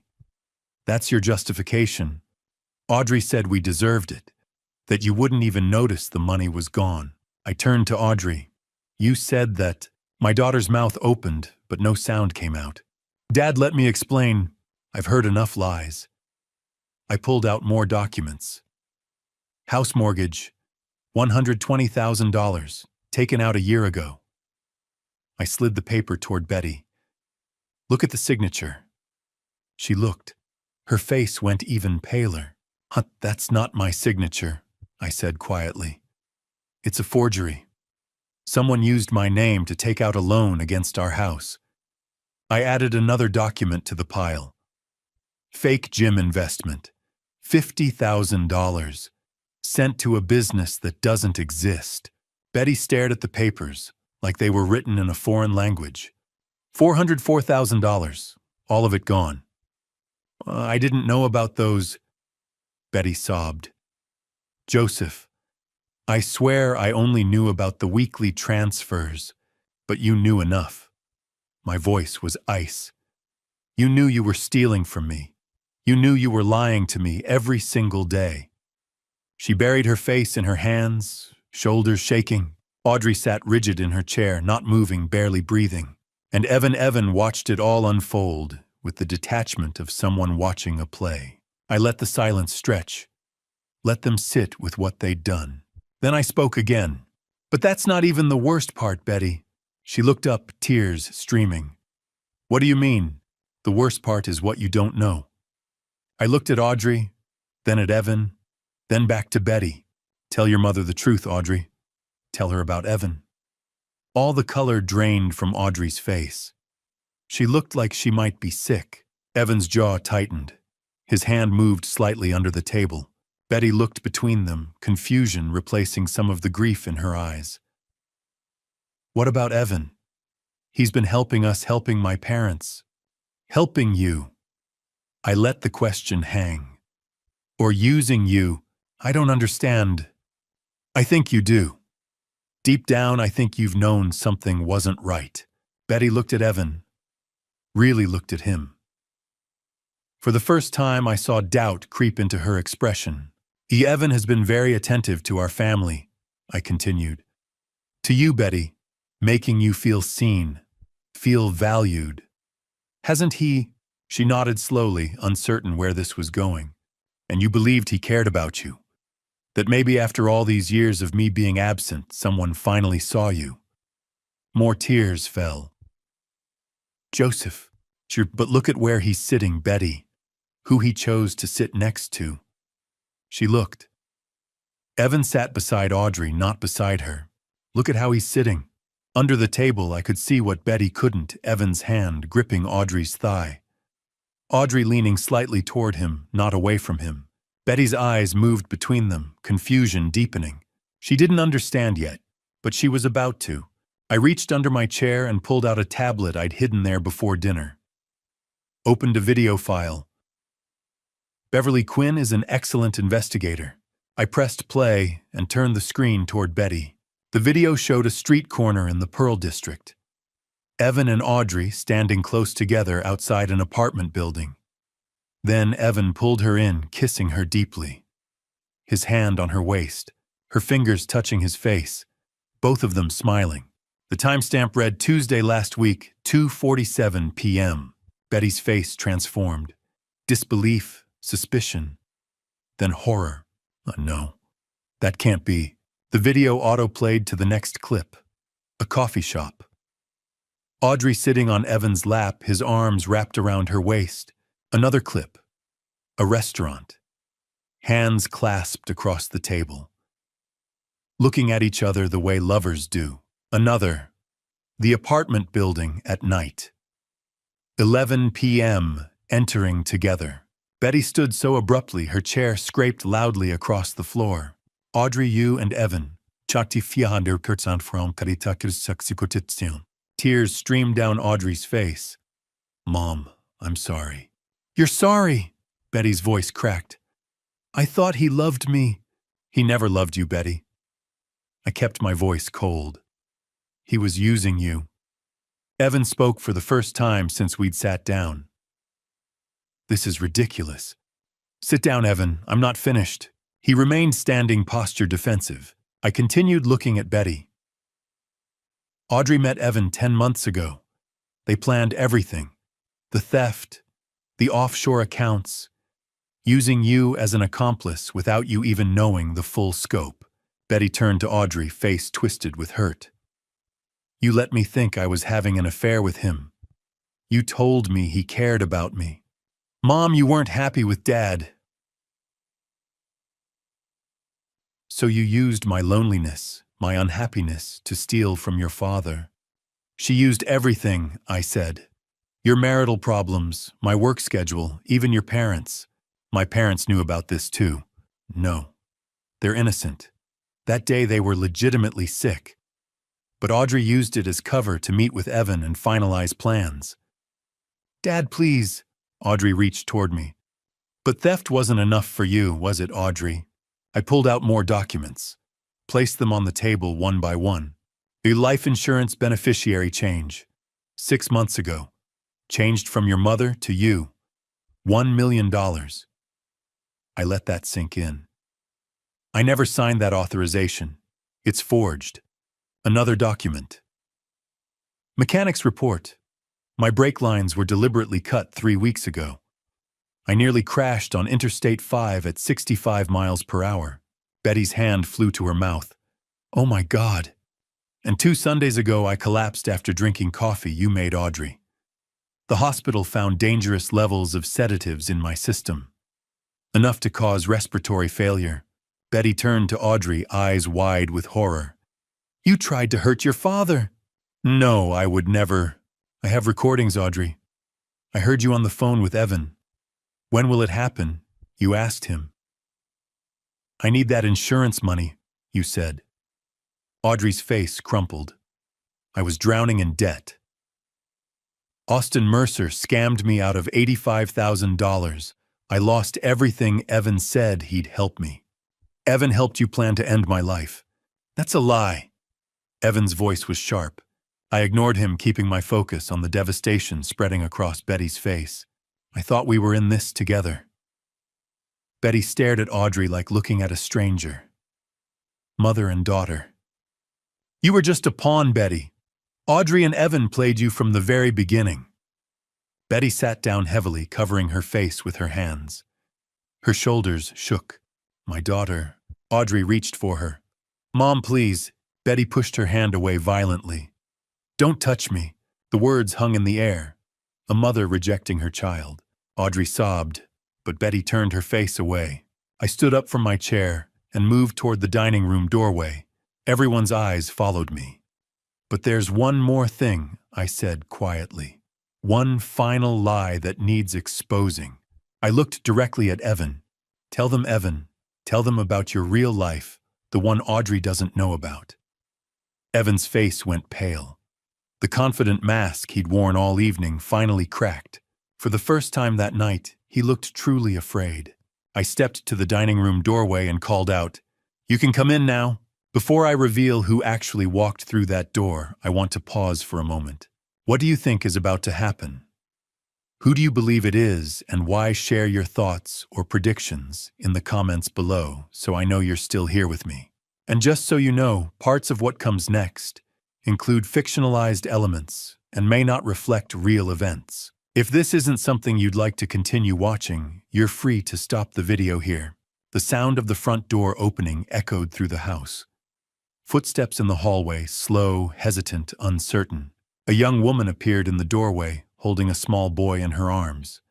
She wore scrubs visible beneath an open jacket, her face showing the exhaustion of a double shift. The boy, maybe 5 years old, clutched a teddy bear to his chest and looked around with wide, confused eyes that took in the fancy dining room, the overturned documents, the frozen faces staring at him. Absolute silence fell over the room like a physical weight. Evan's fork clattered against his plate. His face went white, not pale, but actually white, like someone had drained all the blood from his body in an instant. Then he stood so abruptly, his chair toppled backward with a crash that made Noah flinch and bury his face in his mother's shoulder. No, no, no. The word came out like a prayer, like he could somehow make reality disappear by denying it. The woman looked at him, confusion and concern mixing in her voice. Evan, what's going on? You said this was an important meeting with a client. I kept my voice calm, measured, as if I were introducing guests at a dinner party instead of detonating a bomb. Everyone, this is Megan Cross. And this is Noah. Audrey's head whipped toward them so fast I heard her neck crack. Who are they? I let the silence stretch for 3 heartbeats. 4, 5. My Megan is Evan's wife. Noah is his 5-year-old son. The words hung in the air for one perfect crystalline moment before everything exploded. Audrey shot to her feet, her whole body trembling like she'd been electrocuted. Her chair scraped backward with a screech. Wife, son, Evan, you said you were single. You said you'd never been married. Betty's hand flew to her mouth. Her eyes darted between Evan and the woman in the doorway, trying to process what she was seeing. Oh my God. Oh my God. Megan took a step backward, instinctively pulling Noah closer. Her eyes filled with tears. Evan, who are these people? Why is that woman calling you? Evan held up both hands like he could physically push reality away. Megan, this isn't, I can explain. You can't explain this! Audrey's voice cracked with hysteria. She pointed at Noah with a shaking hand. You have a child, I moved toward Megan, gently keeping my movements slow so as not to frighten Noah further. The boy's eyes were wide, his teddy bear clutched so tightly his knuckles were white. Megan, thank you for coming. I know this is incredibly difficult. Mr. Barrett, you said you had important information about my husband. Her voice broke. You said it was urgent that I needed to bring Noah that. Please sit down. I gestured toward Betty's empty seat. Then I crouched down to Noah's eye level. Noah, would you like some cookies in the kitchen? Maybe watch something on an iPad, I have cartoons. The boy looked up at his mother uncertainly. Megan hesitated, looking around the room at Evan's pale face, at Audrey's tears, at Betty's shell-shocked expression. Then she nodded slowly. Noah, sweetheart, go with this nice man for just a minute, okay? Mommy needs to talk to some grown-ups. Noah's small voice. Is Daddy in trouble? The question hung in the air. No one answered. I took Noah's hand, so small, so trusting, and led him to the kitchen. Set him up at the counter with a plate of chocolate chip cookies and the iPad playing Paw Patrol. He settled in, happily swinging his legs, oblivious to the devastation unfolding just one room away. When I returned to the dining room, all eyes were on me except Evan's. He was staring at the floor, his jaw working, but no sound coming out. Megan lives in Vancouver, Washington. I began, my voice steady. She's a nurse at Providence Hospital. Works the night shift most weeks. She's been married to Evan for 6 years. Megan corrected quietly, her voice barely above a whisper. 7 years this past June. We had a party. Noah drew pictures. You said, she looked at Evan. You said it was the best day of your life. He still wouldn't look at her. I nodded. During my investigation, I discovered that Evan has been living a double life. Monday through Wednesday in Vancouver with you and Noah. I pointed toward Audrey. Thursday through Sunday here in Portland with my daughter. That's not true. Audrey's voice was desperate now, pleading. Evan, tell them it's not true. But Evan said nothing. Just stood there like a statue, his hands clenched at his sides. The training clients he told you about. I looked at Megan. That was Audrey. The consulting work that kept him in Portland. That was this affair. Megan turned to Evan, her voice shaking. All those nights you said you were training late clients. All those weekends you said you had to work. Noah's preschool tuition that suddenly got paid in full. The new car we couldn't afford. Where did it all come from? Silence. Answer her, Audrey screamed. Tell her where you got the money. From this family, I said quietly. From accounts my daughter stole from me over 18 months. $234,000. Money that was supposed to be for her future, for our retirement. Evan's been using it to fund his life with you, Megan. Your car, Noah's school, your mortgage payments. All of it. Megan covered her mouth with both hands, tears streaming down her face. Noah's tuition, our house. It was all stolen money. I'm sorry, Megan. You deserve to know the truth. Audrey stepped toward Evan, hands outstretched like she was drowning, and he was the only lifeline. You said you loved me. You said we'd get married once we had enough money. You said, her voice broke into a sob. You said you'd never leave me. Evan finally spoke, his voice hollow and dead. Audrey, yet you said I was the only one. You said Betty was just a means to an end, that I was the real plan. Megan's laugh was bitter and broken. He told me the same things. On our wedding day 7 years ago. He said I was his forever. The silence that followed was absolute. Then Audrey collapsed back into her chair, her whole body folding in on itself, like she'd been punched in the stomach. She buried her face in her hands. It was all lies. Everything. All of it. Yes. I kept my voice steady even though inside I felt nothing but ice. Evan Cross is a professional con man. He targeted you, Audrey. Saw your vulnerability, your desperation, and he exploited it. Used you to access my money. Used your mother's loneliness to maintain his cover. The same way he's been using Megan and Noah. No. Audrey's voice was muffled by her hands. No, he wouldn't. He would. And he did. I turned to Megan. I'm sorry you had to find out this way. Megan wiped her eyes, straightening her spine. I'm glad I know. Better late than never. She looked at Evan with something that might have been pity. Our marriage is over. I'll file for divorce tomorrow. Megan, please. Evan finally found his voice desperate and pleading. Don't. She held up a hand. Don't you dare speak to me right now. Not after this. Not after you used our son's tuition money.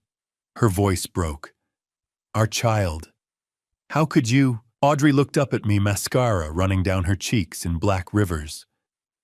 Dad, I'm so sorry. I didn't know. Sorry isn't enough, Audrey. Austin Mercer took everything from me. $85,000. I was desperate. I had nothing. Evan said he'd help me. And you chose to trust a stranger over your own father. I had to force the next words out past the lump in my throat. You chose money over family. You chose to steal from me. To change my life insurance policy. To cut my brake lines. To poison my coffee.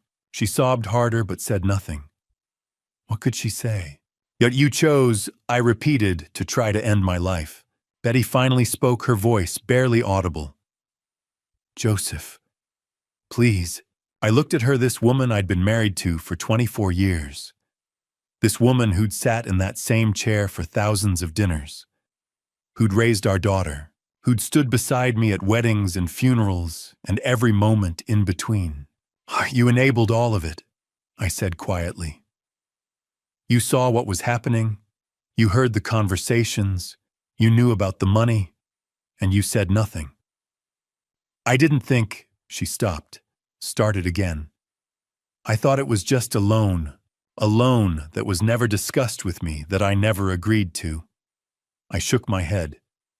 You're as guilty as they are. The room fell silent again, except for Audrey's muffled sobs and Noah's distant laughter from the kitchen as Paw Patrol played on. I pulled out my phone and made a call. Detective Warren, you can come in now. The front door opened again, this time with purpose, with authority. 2 uniformed police officers entered first, their hands resting on their belts. Behind them came a woman in her 40s wearing a detective's badge clipped to her belt. Mr. Barrett. Detective Warren nodded to me, all business. We heard everything through the wire. I touched the small recording device clipped inside my shirt collar. You have all the evidence, every word, crystal clear. She turned to face Audrey and Evan, her expression professional and cold. Audrey Barrett and Evan Cross, you're both under arrest for fraud, embezzlement, and conspiracy to cause serious bodily harm. She began reading them their Miranda rights in a steady, practiced voice. You have the right to remain silent. Anything you say can and will be used against you in a court of law. Audrey stood on shaking legs as a uniformed officer moved behind her with handcuffs. The metallic click echoed through the room. Dad, please! Audrey's voice rose to a scream. Don't do this. Please, I'm your daughter. I turned away. Couldn't watch. Couldn't bear to see the handcuffs on her wrists. You have the right to an attorney. If you cannot afford an attorney, one will be provided for you. The second officer cuffed Evan, who went quietly, his face blank, all the charm and confidence drained away, leaving only empty shell. They led Audrey toward the door. She twisted in the officer's grip, looking back at me one final time. Daddy, she whispered. She hadn't called me that since she was 10 years old. But I said nothing. Just watched as they guided her out the door and into the waiting police car. Through the dining room windows, red and blue lights flashed rhythmically, painting the walls in alternating colors like a twisted disco. Betty sat at the dining table, completely collapsed, her whole body shaking with sobs that seemed to come from somewhere deep inside her. Megan held Noah, who'd come running from the kitchen when he heard the commotion. The boy's small face confused and frightened, tears starting to stream down his cheeks as he watched his father being led away in handcuffs. "Mommy, why are they taking Daddy? What did Daddy do?" Megan couldn't answer, just held him tighter. And I stood alone in the center of the dining room, surrounded by the wreckage of everything I'd ever built.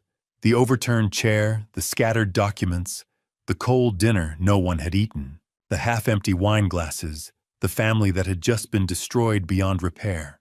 Justice had been served, but the price was everything I'd ever loved. Through the window, I watched the police cars pull away, their lights fading into the distance. Betty sobbed. Noah cried for his father. Megan stared at nothing, and I stood in the ruins of my life wondering if this was what victory was supposed to feel like. The weeks following the arrests were a blur of lawyers, courtrooms, and media attention I never wanted. Week 1 hit like a sledgehammer. I spent 8 hours at the police station giving my full statement. Every detail, every recording, every document. The detectives were thorough, methodical. By the time I walked out, the sky had gone dark and my voice was hoarse. Audrey and Evan were denied bail. Flight risk, the judge said, given the offshore accounts and evidence of planning. They'd remain in custody until trial. Betty was questioned for hours, but she cooperated, fully turned over everything she knew. 2 days later, she moved out of our house and went to stay with her sister across town. The media descended. Local father exposes daughter's elaborate theft plot. My phone rang constantly, reporters concerned, friends, complete strangers wanting to know details.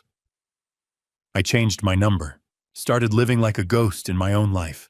Benjamin handled the press. Mr. Barrett requests privacy during this difficult time, but privacy meant being alone in that empty house. Walking through rooms that suddenly felt too large, too quiet.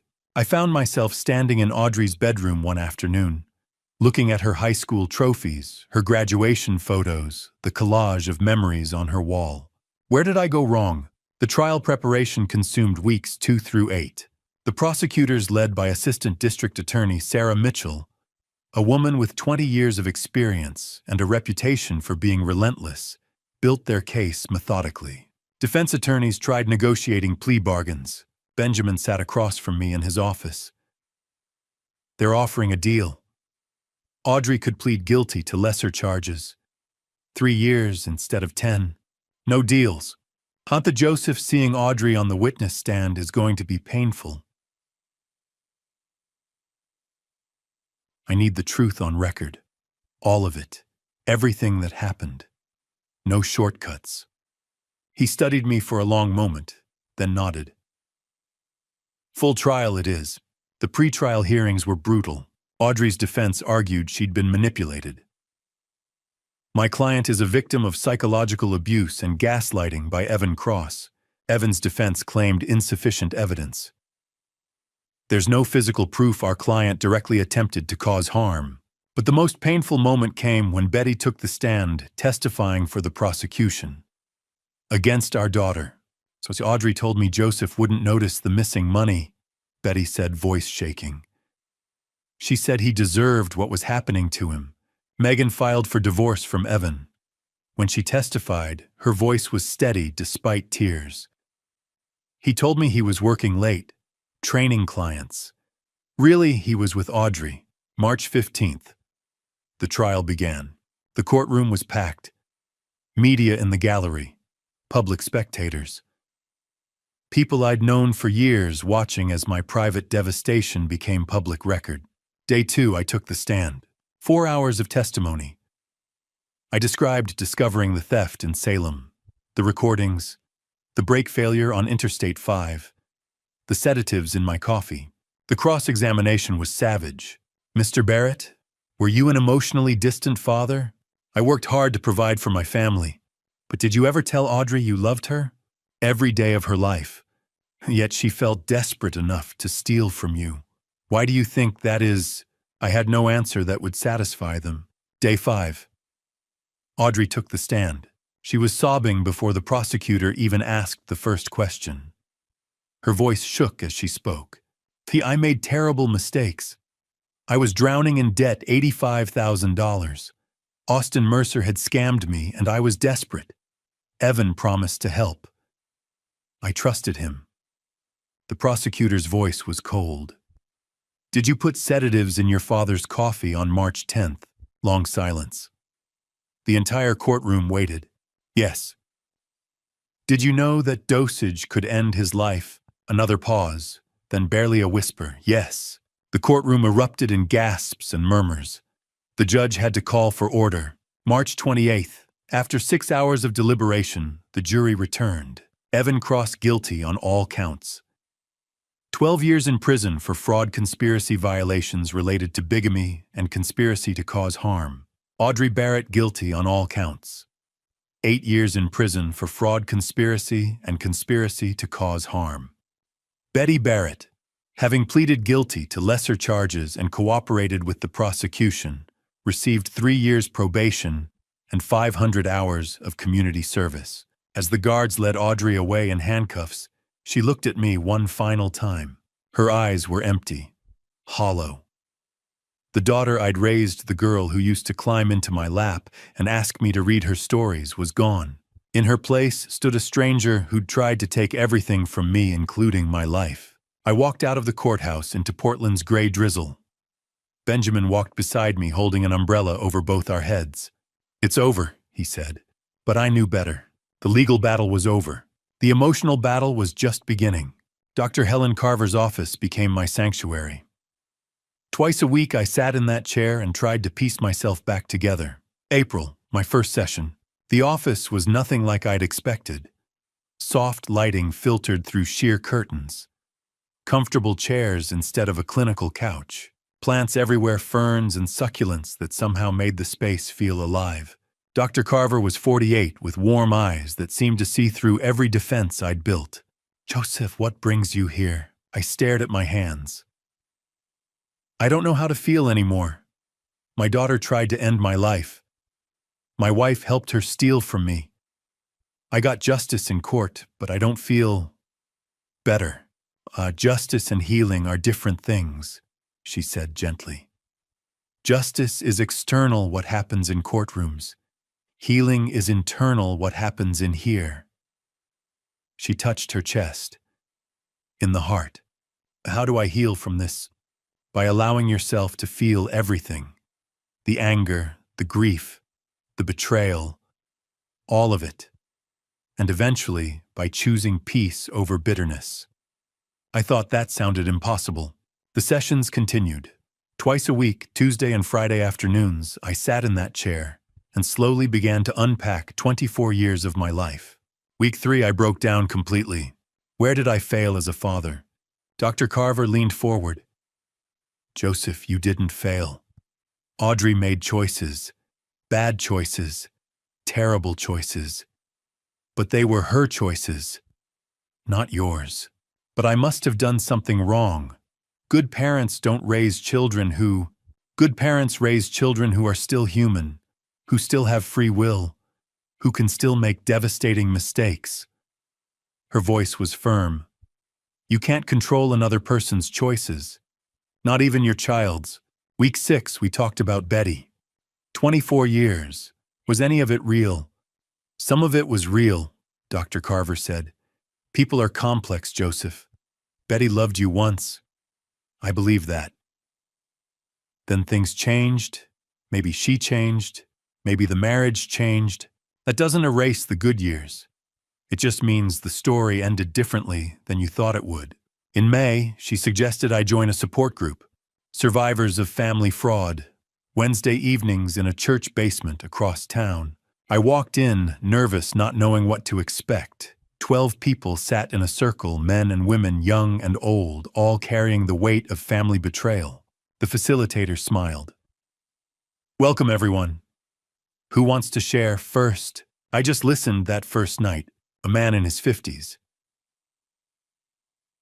My brother stole my inheritance. cleaned out my mother's accounts before she died. We haven't spoken in 5 years. A woman in her 60s. My son forged my signature and took my house.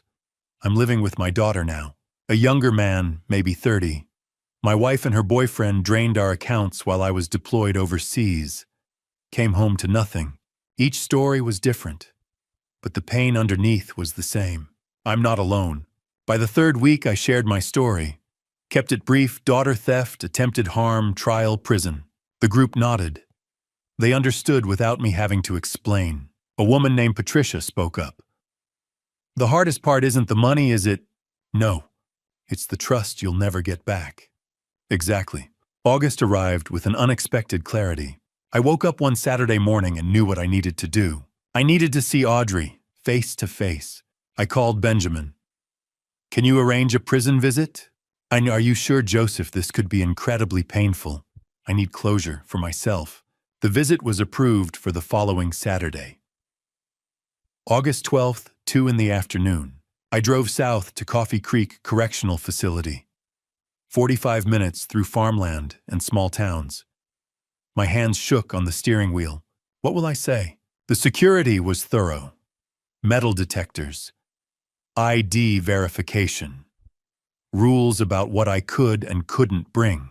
The visitation room was exactly what I'd imagined: gray walls, plastic chairs, guards watching everything.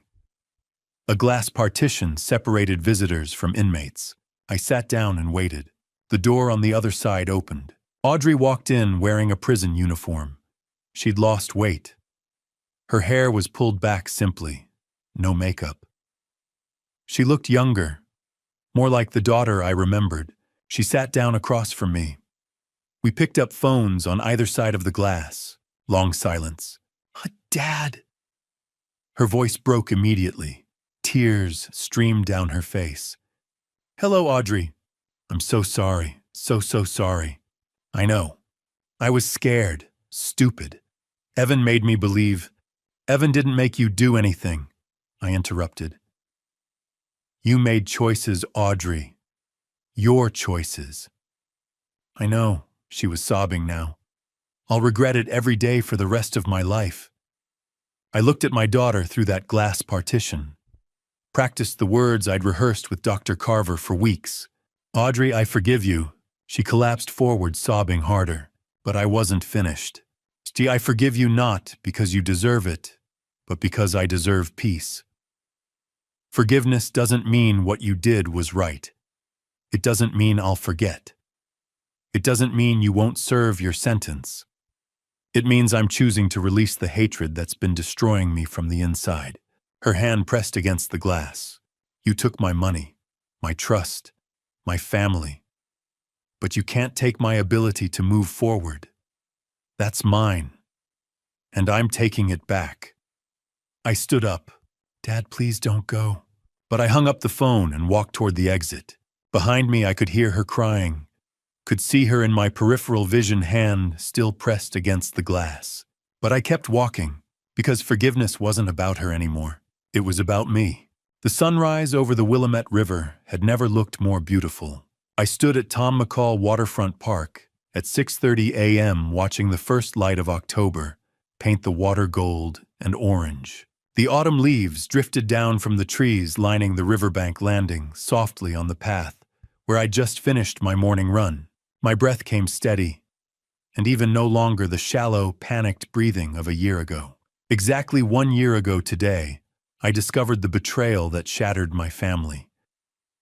Exactly 1 year ago today, I began the journey from blind trust to devastating truth.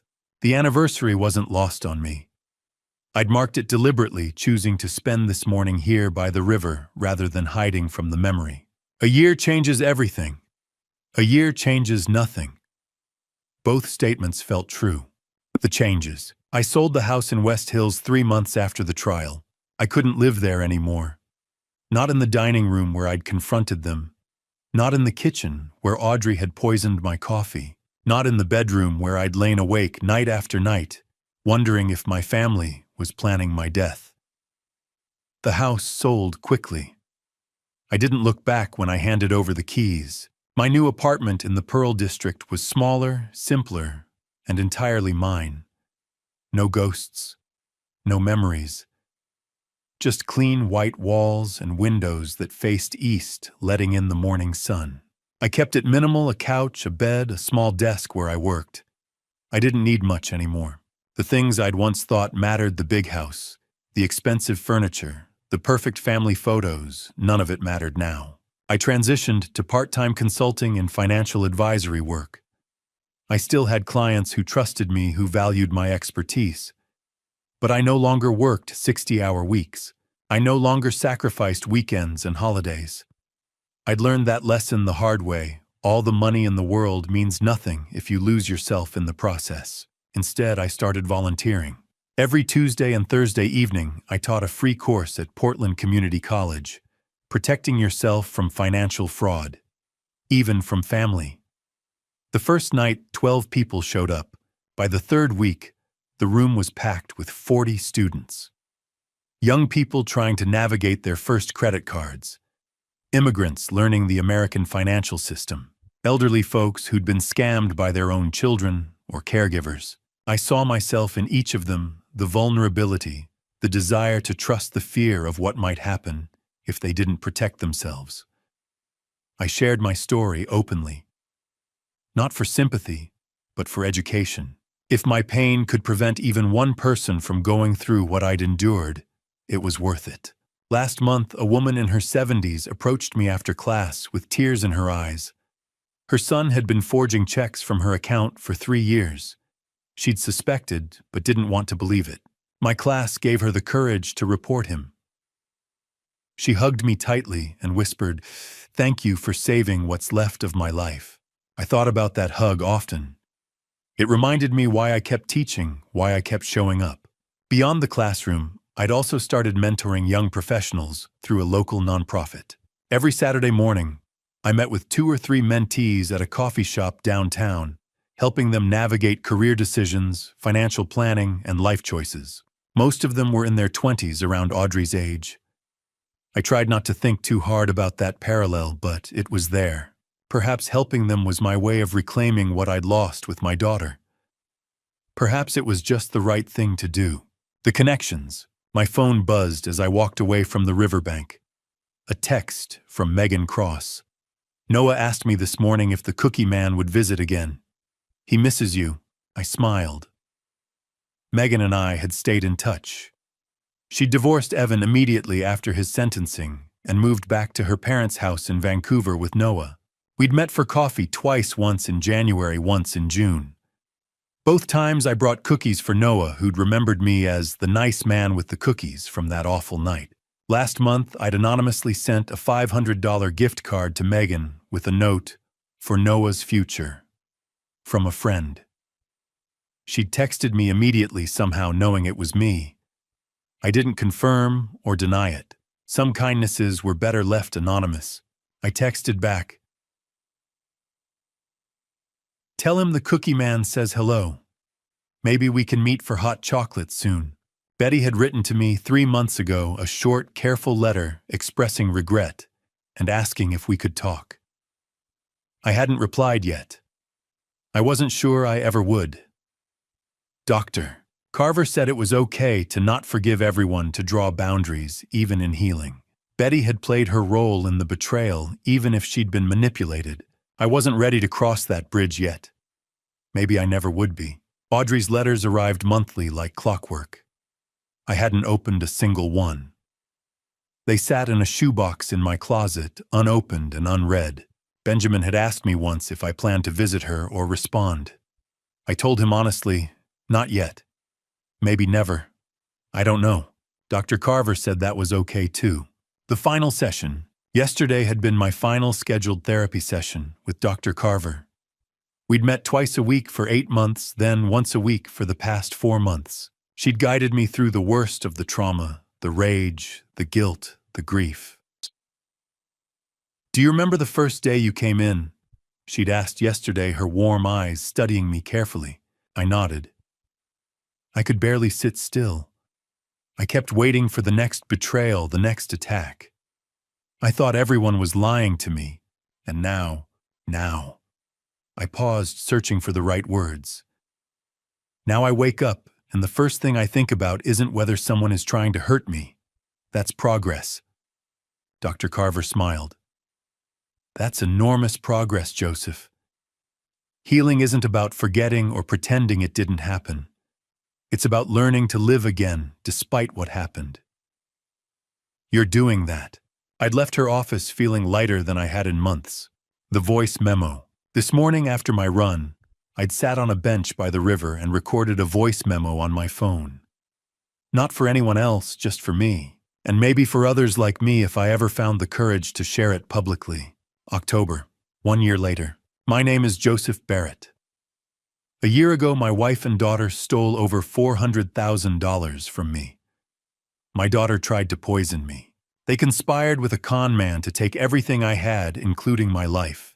I survived. I want you to know that if you're going through something similar, if someone you love has betrayed you, stolen from you, tried to destroy you, you can survive too. You will survive. Healing isn't linear. Some days are harder than others. Some days you'll wake up and forget for a moment what happened. Then you'll remember, and the weight will crash down again. That's okay. That's part of the process. I'm not telling you to forgive. Forgiveness is personal. Forgiveness isn't about excusing what they did. It's about choosing your own peace over their hold on you. It's about releasing the poison they left inside you. I've forgiven some people. Others I haven't. Maybe I never will. And that's okay too. What matters is this: I'm still here. I'm still standing. I'm teaching, mentoring, helping others. I'm learning to trust again, carefully, cautiously, but genuinely. You can do this. You can rebuild. It won't look the same as before, but it can be good. It can even be beautiful. This is my story. Maybe one day I'll share it. Maybe it will help someone else find their way out of the darkness. For now, I'm choosing to live. I'm choosing hope. I'm choosing to believe that despite everything, there is still good in this world, and I can be part of it. My name is Joseph Barrett, and today I'm okay. I saved the recording and titled it, My Story, October. The ending. I walked into my favorite coffee shop near the Pearl District apartment. The barista, a young woman named Sophie, greeted me with a warm smile. The usual Mr. Barrett.